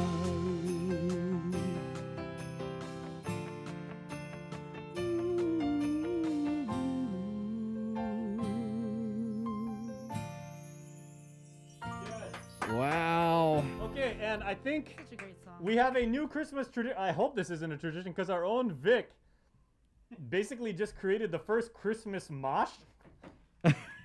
6 feet, bro. Social distance. Hey, we just gotta make things as we go. He was feeling it. Yeah, no, you know what too? I mean, if you really listen to the lyrics of that song, Caesar, I mean, he really put so much, I don't want to say inside info, but I mean, it's so much of when you've lived here, when you feel the culture, when you've been around the island, when you see, the scenery that he was describing and everything like that. I mean, like, you could just read the lyrics like online and you'd be like, wow, man, that's made my day. Nice. He talks a lot about a lot of his, like Jay said, the experience here, and I think a lot of songs that I know that, like Christmas on Guam, that's been performed at pretty much all the schools here, pretty much in the islands back in the FSM as well, and songs like Eric Borja's Christmas Time. It really takes that the things that we do and how we celebrate Christmas on Guam, and they just throw it on a song. So you hear it, especially I'm pretty sure people out there in the States who hear the song will just like have flashbacks. Pretty sure. That was a very up-tempo song too. I mean, that's not typically the kind of beats per minute you would find. I'm not knocking it. I mean, I'm totally into the song. I'm gonna be one of the first people to download it on iTunes when it comes out. Caesar's song. Actually, I have a question. Okay. Our most experienced radio guy here, Andy, in the Zoom room, what, in all your years doing radio all over the island, what is the most requested Christmas song, like in the holiday months, that you would get? Oh, that's tough, man, because it changes quite a bit. Sometimes a new one will come out and that will be the hot one for the year. But some like that Vic mentioned, the St. Anthony, the Christmas on Guam, that's a classic. Dandani Panderetas, Fanmatu, you think of those classics, and those are the Manamku all the way down to the little nennies. They like them. So There are those timeless classics that are never going to be old, but yeah, it does kind of change sometimes year to year. Even the one like, what was it? Grandma got run over by a reindeer. I remember when that first came out. I think I was in 7th grade, and everybody wanted to play that over and over. It's like, man, this is so funny. Can you say that? Apparently. All right, break. Ready. Okay, wait. Well, you guys want to read some comments about this? Okay, and it's not just the comments. There's animated GIFs that were. Are you guys seeing this? Look at There's all a the lot. animated GIFs that people Wow. put. Okay, they put Snoopy dancing, which is awesome. Thank you, Lawrence Laguana. Bev Test, Jay Sala says, y'all going to have to take time off one at a time after Chris comes back. Oh, trust me, we got some plans when Chris comes back. We'll be in the back there eating. Debbie Davis is saying, love it. And then she puts many of the musical notes emoji, and then I believe a treble clef, and then a Christmas tree right in the middle of that. That's creative. Awesome. Mary Rojas is saying, beautiful song, Merry Christmas. So, and quite simply, Lawrence, also a big, look at this, you guys, a big thank you with the 2 teddy bears. Wow. That's nice. I think my thing's delayed. Let's see. There you go. Oh, how cute. Okay. And I don't want to evoke the evil Christmas spirit, but Sabrina is kind of blind as a bat. So, we have to hold the... Yeah, okay. Move on. Wait till after the show. Oh, just wait. Oh, wait. Oh, okay. Lawrence, if you guys scroll up in our comments, though, look at this really awesome one that Lawrence posted. A dancing sumo wrestler. I love that. For real, I can't see anything. Okay. All right, guys. Let's go into a break and then we'll come back with some news. We're doing. Let's get merry during the most wonderful time of the year by making spirits bright. KUAM and its community partners, McDonald's of Guam, Coast 360 Federal Credit Union, Office of the Governor, Island-Wide Beautification Task Force, and the Guam Museum want to highlight your decorations and lights by flooding the social media pages of KUAM with your videos and photos. Finish your holiday setup, snap a few shots or video of your delightful display, and send it to us through social media or email them to promotions@KUAM.com. Check out our posts every Friday or tune in to KUAM News Weekend Edition for a special montage of the submissions certain to be making spirits bright with every broadcast. Warmest holiday wishes from McDonald's of Guam, Coast 360 Federal Credit Union, Office of the Governor, Island-Wide Beautification Task Force, the Guam Museum, and KUAM Communications. Breaking news! This just in, Santa has a combined $4,000 to give away for Guam's best outdoor holiday display. Submit your outdoor display for a chance to win cash prizes. All submissions will be posted on our Facebook page, and the top 10 most liked pictures or videos wins a special cash prize to make your season even brighter. Visit KUAM.com for more details. Hafaday, I'm Peter Santos. And I'm Tyler Matinani. Celebrate the holidays with KUAM. Join us on Christmas Eve for KUAM's Christmas Wish with the Guam Department of Education's Gifted and Talented Education Program. Don't miss the show scheduled for 6:30 p.m. on December 24th on KUAM TV 8 and streaming live on Facebook. Then on Christmas night, we continue our celebration with a virtual dance experience in partnership with the Guam Allied Dance Force. We're partnering to raise money for the Salvation Army's Red Kettle campaign. That's 6:30 p.m. on Christmas evening only on KUAM TV 8. It's going to be a great celebration of Christmas with music and dance, and we hope to see you there. Merry Christmas, everyone. GU Self-Storage, conveniently located near the Harmon McDonald's. We offer affordable rates, online payments, and auto bill pay for your convenience. Plus gate access daily from 6 a.m. to 9 p.m. Call us today at 648-7867 for more information. It takes all of us to protect Guam. Join the Guam Visitors Bureau in our social media campaign series aimed to protect our island and each other in this COVID-19 era. Participate in the Protect Guam movement by wearing your mask, showcasing Guam's heroes, staying active, and downloading the Guam COVID Alert app. Post and share your content with us, use the hashtag ProtectGuam, and you could win $100. It's that simple. Check out visitguam.com for details. Let's reclaim our lives, our economy, and our tourism industry. We're doing a good job, Guam. In the past couple of weeks, we've managed to keep the CAR score below 5. Together, we rose to the challenge when the governor asked us all to strive for 5. In the past couple of weeks, we've not only brought the CAR score way down from being in the high 40s to below 5, we've shown the governor that we're capable of altering the course of this pandemic. We were on a path to uncertainty, but now because of all of our actions, we're doing better. But better doesn't necessarily mean that we are out of the woods. We still need to watch our distance, wash our hands, and wear our masks. So please keep striving, Guam. We got this.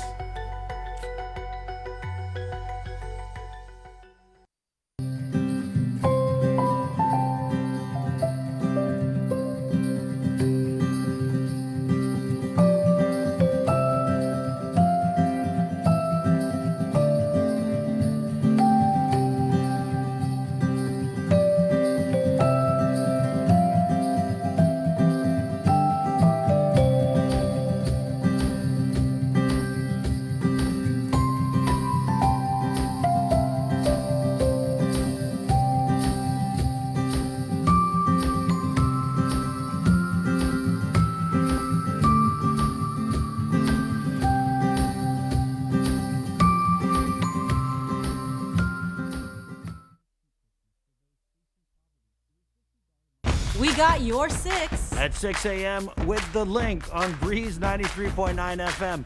Bree and I connect you with all the latest news and information you need to know to start your day. Then check back with Guam's news leader at 6 p.m. for the day's top headlines with KUAM News Primetime. From 6 a.m. to 6 p.m. and everything else in between with KUAM Digital, we got your 6.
In the morning, and we are back here on the link. Thanks, Chase.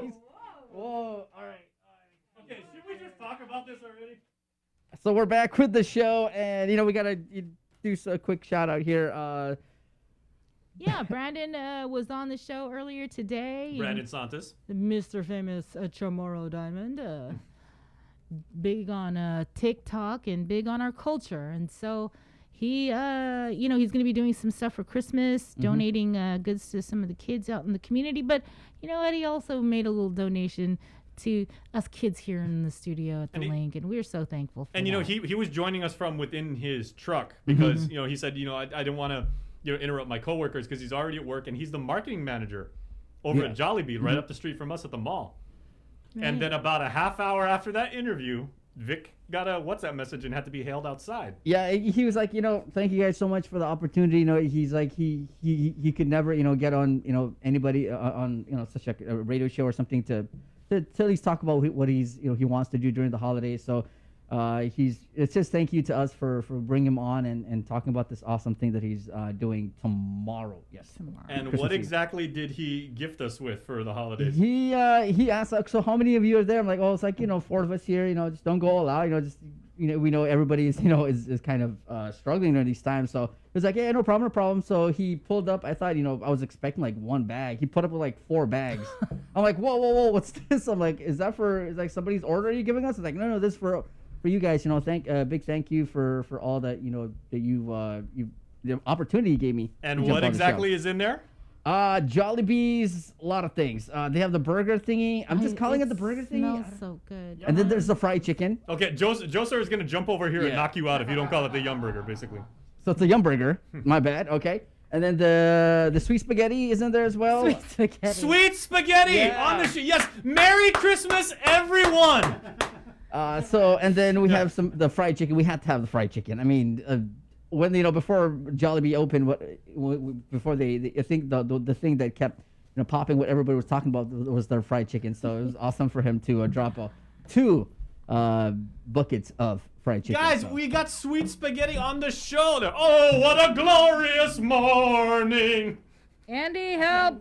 Andy, help! I was gonna say, hey, I'm here in the Zoom room. What are you guys talking about? What's going on there in the studio? I heard there's food. Wasn't invited. Oh, yeah, I mean, we put it in the chat. Oh, I forgot to press send. Oh, my bad. Oh. Darn it, I hate it when I do that. My finger just slipped, So, yeah. You have all the sweet spaghetti you want, Jason. It's actually not that bad. I actually liked it. It was the first time I tried it when we did the live stream on the grand opening, and I really did like it. Every time I go there, I actually order it with it's the combo with the fried chicken. So Nice. I always get it. Yeah, so thank you to Brandon for that very unexpected, by the way. I mean, just doing what he does, sharing the holiday spirit. Yeah. We really appreciate that. And speaking of sharing the holiday spirit and the holiday spirit, just another reminder that, tomorrow, Christmas Eve, we've partnered with the GATE program led by Ernest Choco, and we've got a special. It's called KUAM Christmas Wish. So we're going to be hearing from some of the kids with GATE on what their Christmas wishes are. And there were quite a few interesting ones that I wasn't expecting. And they're really sweet and very compassionate. These kids, they really do care about our community. And they know what's happening with this pandemic. And so some of their messages really get you kind of teary-eyed. So that's tomorrow at 6:30 p.m. We're going to see some performances from the kids, and then they're going to have a one big final performance with past and present members of GATE, and of course Ernest. And then we've got Jesse and Ruby, KPV, Pete Santos, who's going to be performing during the show. That's at 6:30. And then on Christmas night, we've been talking about it all morning long with Cesar Medina and the Guam Allied Dance Force. 17, 18 different dance groups are going to be performing, and it's all to raise money for the Salvation Army Guam. Also happening tomorrow, because people were asking on Twitter, is they're loving Breeze Holiday Bake Club. And it's almost like, okay, raise your hand here if you're a fan of pro wrestling. Oh. Okay, well. Okay. I used to be WWF. Okay, well, okay, 2.5, right, of the 5 of us and everything. It's almost like Goldberg, right? It's like Breeze Holiday Bake Club. Who's next? Everybody wants to know who is tomorrow. It's the governor. The governor herself. Wow. We kind of hinted at this yesterday, and we'll just go ahead. English toffee cookies. Right. I've seen the rough cut of that video, and it is unbelievable. Yeah, it sounds good. Yeah, and if you guys didn't know, the gov. I think I'm just hungry crazy right now because got the food right in front of you. Yeah, the gov takes a lot of pride in her baking, and she said it is one thing that she uses as stress relief, but also it's a Leonguro family tradition that she always makes these big batches of incredibly creative cookies for her grandchildren. And you did didn't you do the cruising with, was it you or was it Andy? It was a cruising with KUAM with the governor around this time last year. Yeah, it was about a year to ago. close out her first term. And she talked about that. I remember about how she was a baker. And her, she just had a smile from ear to ear when she talked about baking, and she was like, "Oh man," she goes, "I just love doing it so much." And she goes, "It's not about, do I get something in return? It's just like, I can be creative, I can be innovative, and it's something that I can use to give to my grandkids." And just seeing the way their faces just, go crazy. Right. Could you imagine the conversation if we were to do that cruising with KUAM this year, reflecting on the past year? Oh, that'll be a long ride. That'll be from the South all the way to the North Island. We need more than 30 minutes to talk about that. But yeah, the one person that I was hoping to get on the Holiday Bake Club was Chris, but he's been busy. You know who would know? I'm just thinking, based on genetics and everything like that, who would know about how savvy Chris is when it comes to baking? Would be one of his children, I would think. I think so too. Yeah. Gee, how cool would it be if we could get one of his kids in the KUM Zoom room to talk about dear old dad and, his baking savvy? Gee, I just wonder. Voila. Well, your Christmas wish has been granted. Thank you, Santa. So joining us now in the Zoom room, right there alongside the rest of us. And with Andy is Samantha Barnett. Sam, so good to see you, and happy holidays to you. Happy holidays. You know, I can't vouch for his baking, but I know he's a good chef, like with solid foods. Baking was like never something he really got into. You know, your dad is island famous. I give him credit for the attempt. Oh, nice. Boom, Chris. Okay, well, okay, and I must just say, you know, Sam, we've known you practically your entire life, and you're one of the KUM kids. You know, we've been able to share so many memories with you here. We just want to add a little disclaimer that we cannot be held responsible if Chris cuts you out of his will because of those comments. So you're on your own there, girl. My Zoom's gonna suddenly cut off. Okay, well, also joining us, someone that we also know and have watched since his earlier days, and he's done so much for our island in terms of music and now taking care of the community. Andrew Gumatauta. Andrew, buenas and half a day, and happy holidays to you, my friend. Happy holidays, buenas, todo samtu. Good to see you, man. Good morning. Good to see you guys. Morning. So, what about you? Have you ever tried any of Chris's baked goods? I've tried more than that, more than the big good, all the goods that he has. You better make sure it's nothing but good things you're saying on the show. Yeah. Oh yeah. I always tell him before we go over to my dad's house, like, make sure you really compliment him on the food because he's very critical. If you're just like, oh, this is good, he'll be like, so what was good about it? What could have been better? Like, it's like a Food Network critic evaluation at the end after you try his food. See, this is what we call, like, you know, like host prerogative when Chris is not in the room and everything like that. We can drop like these little tidbits and everything like that. Chris, we miss you, bro. Comes to light. But Sam and Andrew are joining us right now because they are planning a virtual holiday concert, which is absolutely amazing. So, guys, what do you got planned for us? Yeah, so we recently started a group called Todong Marianas, and our goal is to collect interviews from cultural practitioners and musicians from throughout the Marianas Archipelago. So we were really lucky to receive some grant funding from both Humanities Guahan and the Humanities Council in the NMI. So that has really gone a long way to support our production costs and help make our film project possible. But additionally, the majority of our interviews were filmed in the Chamorro language. So we're hoping to have these as like a resource for people who are learning to speak Chamorro and want to get more tuned in. So we're hoping to fund a team of Chamorro language speakers to be able to translate and transcribe all of the interviews, so there's subtitles on each of them. And in order to do that effort, we're doing this virtual concert fundraiser. So all of the proceeds from the concert are going to go towards funding that team of Chamorro language speakers. But yeah, we have a really awesome lineup. The concert will be held virtually on December 30th at 7 p.m. We're going to have Johnny Sablon, Patrick Palomo, Jelena Joy and Jonah Hodham, Andrew, Kaylee Villasoto, Dave Duenas, Pedro Blas, just a really amazing lineup of both like classic musicians and also some younger emerging people who are coming up in our community and have so much talent to share. Are you singing, Andrew? Yes, I'm on the lineup. Yeah. I gotta help pitch in every way as a project director and the music as well. Right. Multiple roles. Right.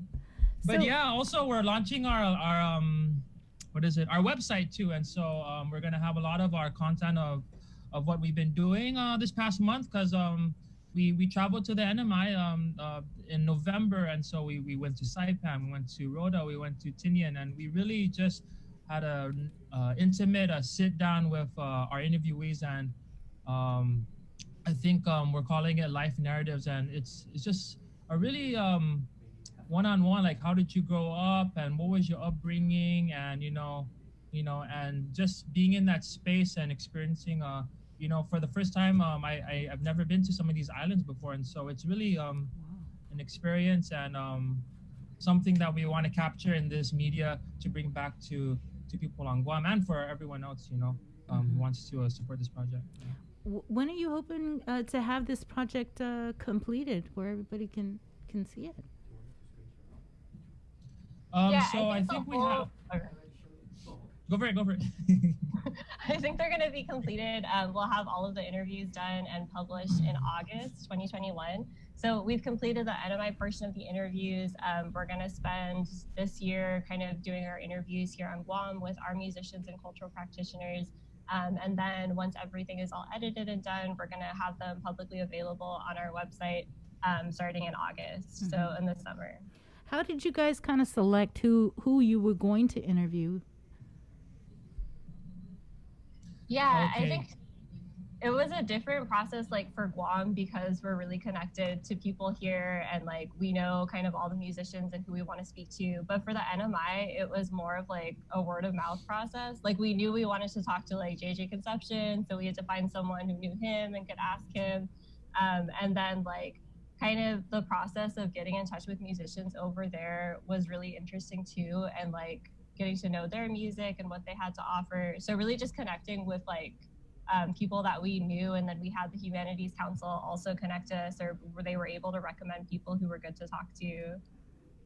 Also, a big help was shout out to Tomas Manglonia, because I think he was one of the big people who helped me connect to people in the NMI, and so it was pretty fun, you know, with the whole email back and forth. And you know, some of them, you know, these are people who not necessarily are always looking at their cell phone, not always on email. So I had to email someone to call them, and I would get a message back from them. Oh, sorry, boy, they're really just on the ranch nowadays. So like I don't know if they're looking at their phones, but so it's that. It was interesting. So No, Andrew, we've worked with Tomas now for a few years now, and we've learned like when it comes to advanced methods of communication, there's 3 ways you can get the word out, especially when it comes to CNMI. It's telephone, telegraph, and tell Tomas. Guarantee it'll get done. That's true. That's He's true. the extension cord. And that sounds exactly like we know Tomas, and that sounds exactly like such a Tomas thing to do, because he's just awesome like that. Yeah. So the concert, you said it's December 30th. It's all virtual. How do you go about watching it? Where is it going to be made available? So we're gonna do it all through Zoom. All the concert like videos will be pre-recorded, but we're gonna have like a live host and a live panel afterwards talking about our experiences and the project. The tickets are only $25, and you can buy them through our Eventbrite page, which is linked in all of our social media accounts. So we're on Instagram and Facebook. And I can also, I don't know if I can like put the Eventbrite link in the chat, or like what would be the best way to share that, but if you just look up our social media, it's all on there. Or you can just let Jason know. I think you can. Can't she comment and put it in? Yeah. Go ahead and do that, Sam, and I'll pop it up on screen. Yeah. If you can. Okay. Is it on the flyer that I sent you, Jace? Is it on the flyer, Sam? Yeah, it's all on the flyer. okay. There's Well, a we have QR the code flyer. that you can scan. Okay. I'm gonna pop it up again.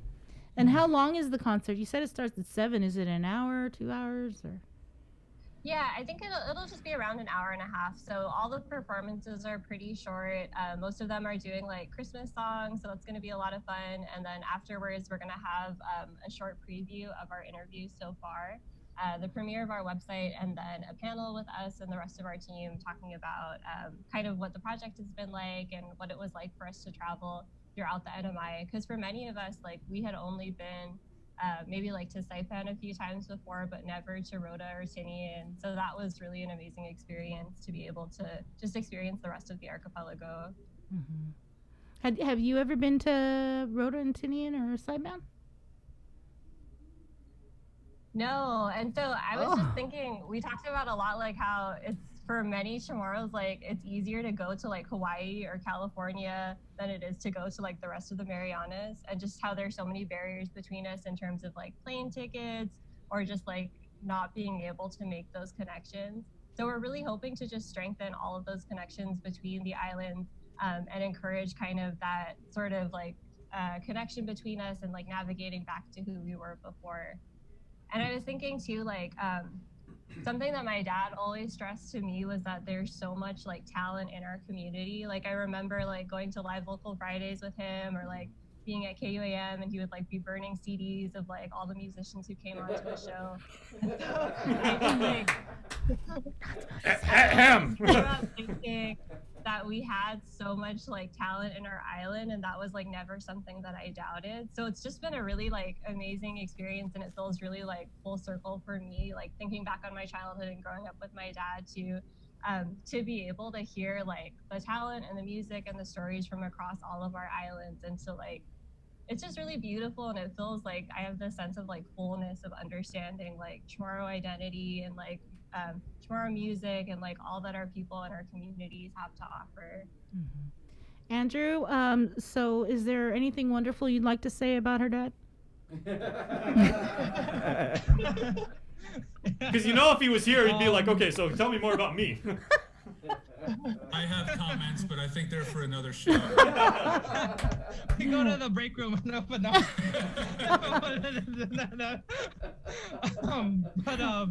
No, about the program. I just wanted to share too, what Samantha was saying, about these stories of, Saipan, Tinin, and Rhoda. But, I think just starting this project, my awareness of the other islands has been expanded a lot more. And so, there's active initiatives to move back to some of the northern islands, such as Pagan and Alamagan.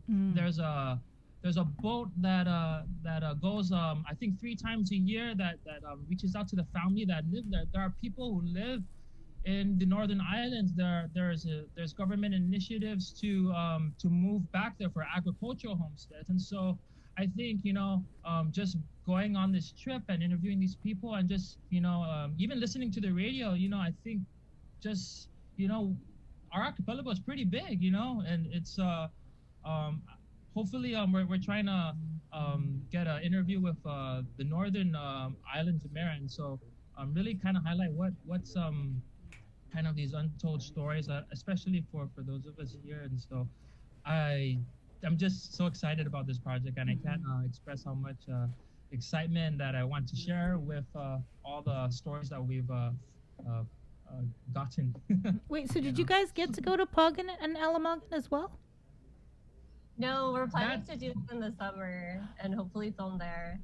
Okay, yeah, that's I would really love to go check out Pagan. It looks. I've seen some of the pictures and videos of people that have gotten a chance to go there, and it's so beautiful, actually. And I don't. It's not really. Is there like one person living in Pagan? Anybody living on Pagan? Yeah, I know there are a few families who are settled there, and like Andrew was saying, they're making more of an effort to settle back the communities who were displaced after the volcano eruption. So I know that there's people who are there, and then there's more support systems. So they're trying to be able to get more food to them and resources so more people can settle there and kind of like bring back the community that was there before. So what were your main takeaways from your trip to Sinahanya? I think just one of the really striking things for me, just like growing up on Guam and like, there's no birds here, and so much about like Guam's environment has really been changed compared to the rest of the Marianas. So just being in like Rhoda and Tinian and just seeing like the beauty of the environment, like waking up to hearing birds, like it sounds like it wouldn't be a big deal, but for me that was just like really incredible to see. And be in a place that like looks so familiar, but is also like there's just so much that we can learn from being there. And one of the people that we interviewed, James Bamba, he's a weaver from Guam, he's living in Rhoda now, and he has so much knowledge about the environment too. So every time we would hear a bird, he would like immediately be able to tell us like what bird it was. We were able to like see Finihi that they're rehabilitating. So that was really amazing just to see like how much diversity there is throughout the archipelago. And of course, just being able to like hear from musicians there. I think Andrew like learned a lot about like the differences in like Chamorro that's spoken on Guam versus in the NMI, right? And like picking up on a lot of those insights. So it was just really incredible to witness all of the beauty and the diversity, I think. So have you been speaking Chamorro all wrong all this time, Andrew? I kept asking, hey man, what's that? I don't know that word. What's that?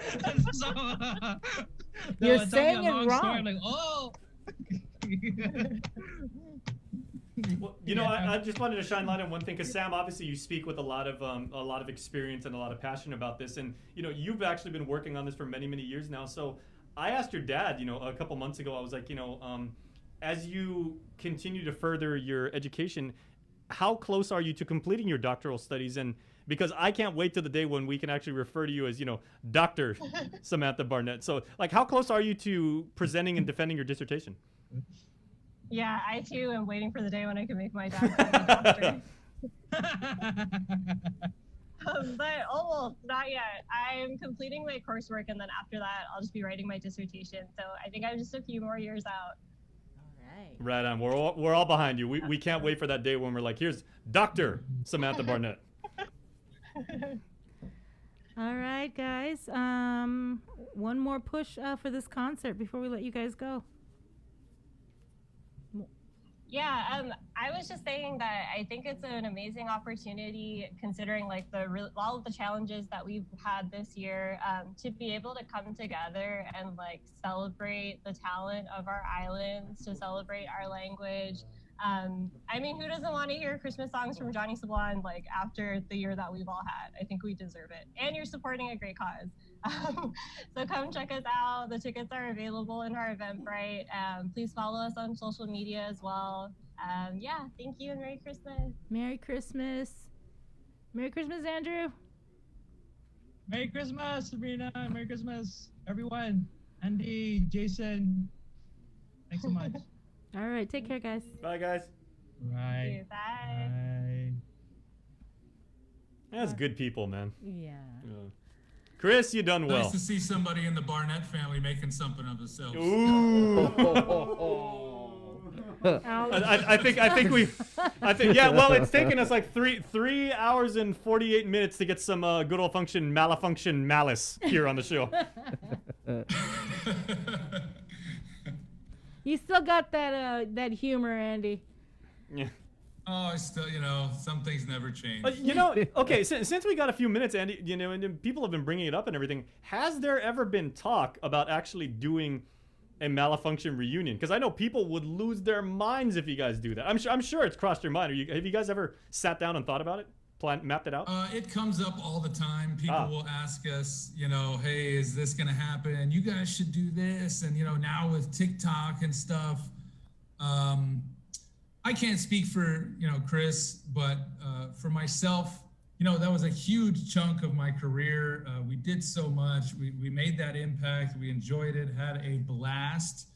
But then, as you guys know, you kind of evolve, you grow, and just kind of go in a different direction. So I'm totally down with like Brandon and guys like that picking up the torch and running with it. But as far as a reunion, I mean, yeah, Chris and I, here working at KUAM, I'm sure we're going to be on a show together. But I don't think we'll have a reunion. So, it's one of those things like we did it. It's time to move on. Let someone else do their thing. Chris is still doing his thing now with the link and all his other stuff. And so I think I don't want to look backwards. You know what I mean? We'll let the new generation take over. Oh, well, very well said. Either Paul or Ringo. I can't figure out which one, but I'm more of a Paul. Okay, very nice. Yeah, but you guys created so much. I want to say art, and and it's not just anybody could just. Well, let me rephrase. I was saying earlier, you guys created what is true art, but you guys always had like comedy with a point. You guys would always have, when you did the Malfunction show, there was always a moral at the end of the story. It's like, be good to each other. We poke fun and kind of, pick at the low-hanging fruit. But at the end of the day, it's all about being good stewards of our community, being good people, taking care of your family, and treating each other right. Well, I'm sure Chris wishes he was here so you could make his doggin big, but yeah, it's trust me, somewhere somehow he knows we're talking about him. His ears are burning. He's like, we had so much fun doing it, so it is kind of funny to me when people say, oh, it was art and this impact. Like we were just dudes having fun. Yeah, we had the message, but when you realize that there was that impact here now, 15, 20 years later, it's pretty cool to see. So I'm super proud of that.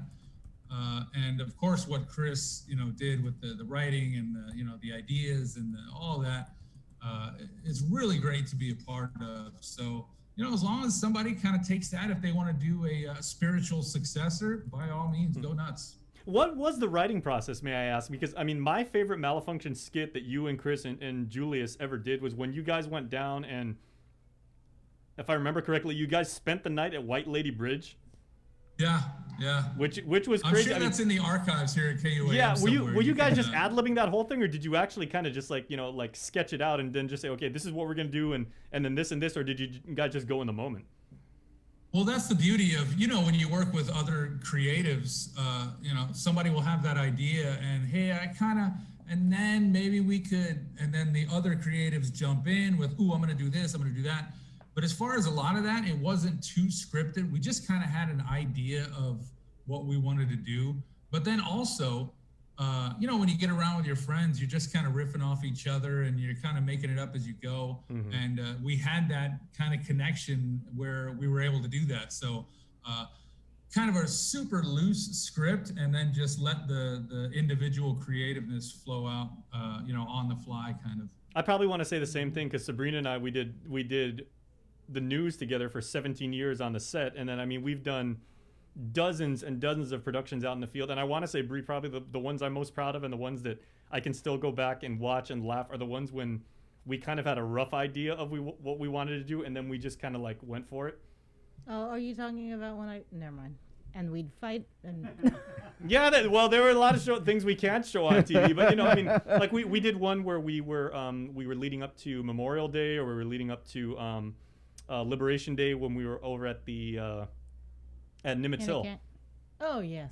Yeah, Nimitz Hill, when we did we were honoring. A lot of times we start off with scripts and everything, and then we just throw it out. And it's and that's the one thing, when you find people that you really have some sort of chemistry with, and you're gonna vibe with, and again, to make another pro wrestling analogy, it's not how talented you are as a performer, as a presenter, it's how well you make the people you're working with look. It's a tag team effect and everything like that. And I was lucky that I was able to work with and I still do.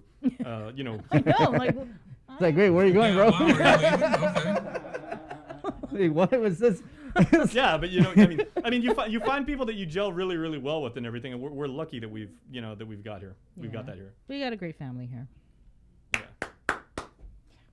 And we've got sweet spaghetti here. We're just messing with you, Chris. All right. We love you, bro. Yeah.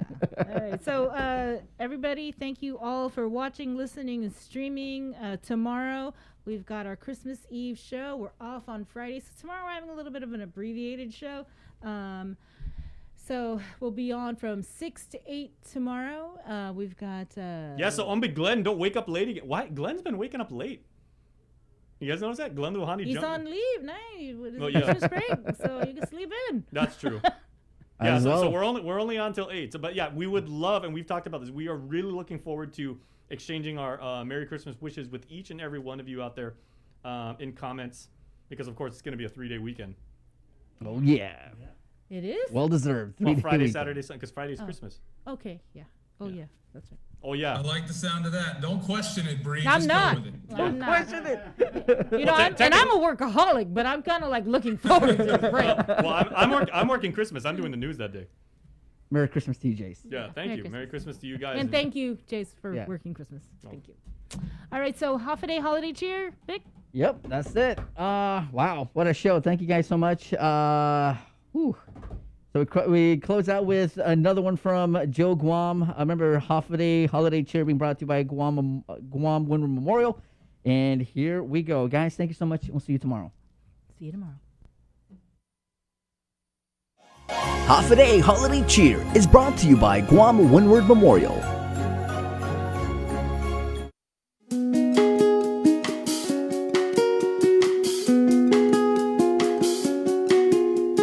Dashing through the snow in a one-horse open sleigh, o'er the fields we go, laughing all the way. bells on bobtail ring, making spirits bright.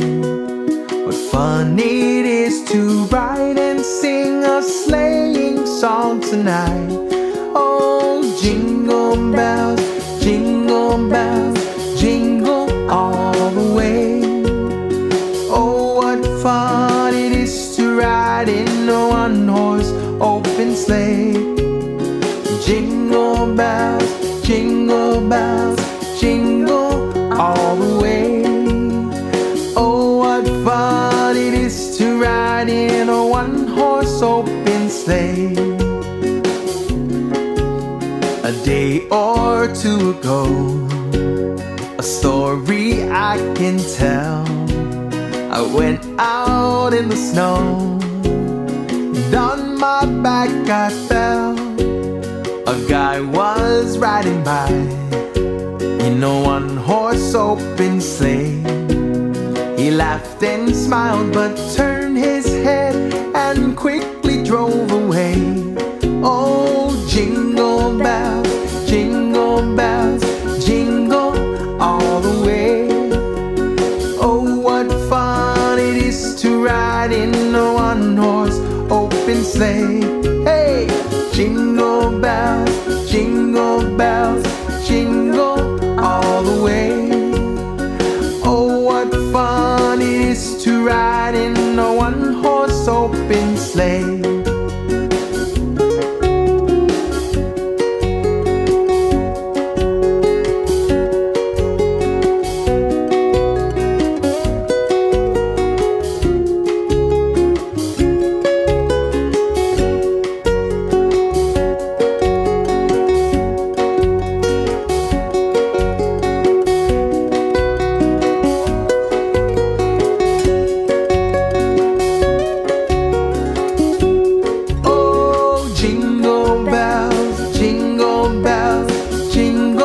All the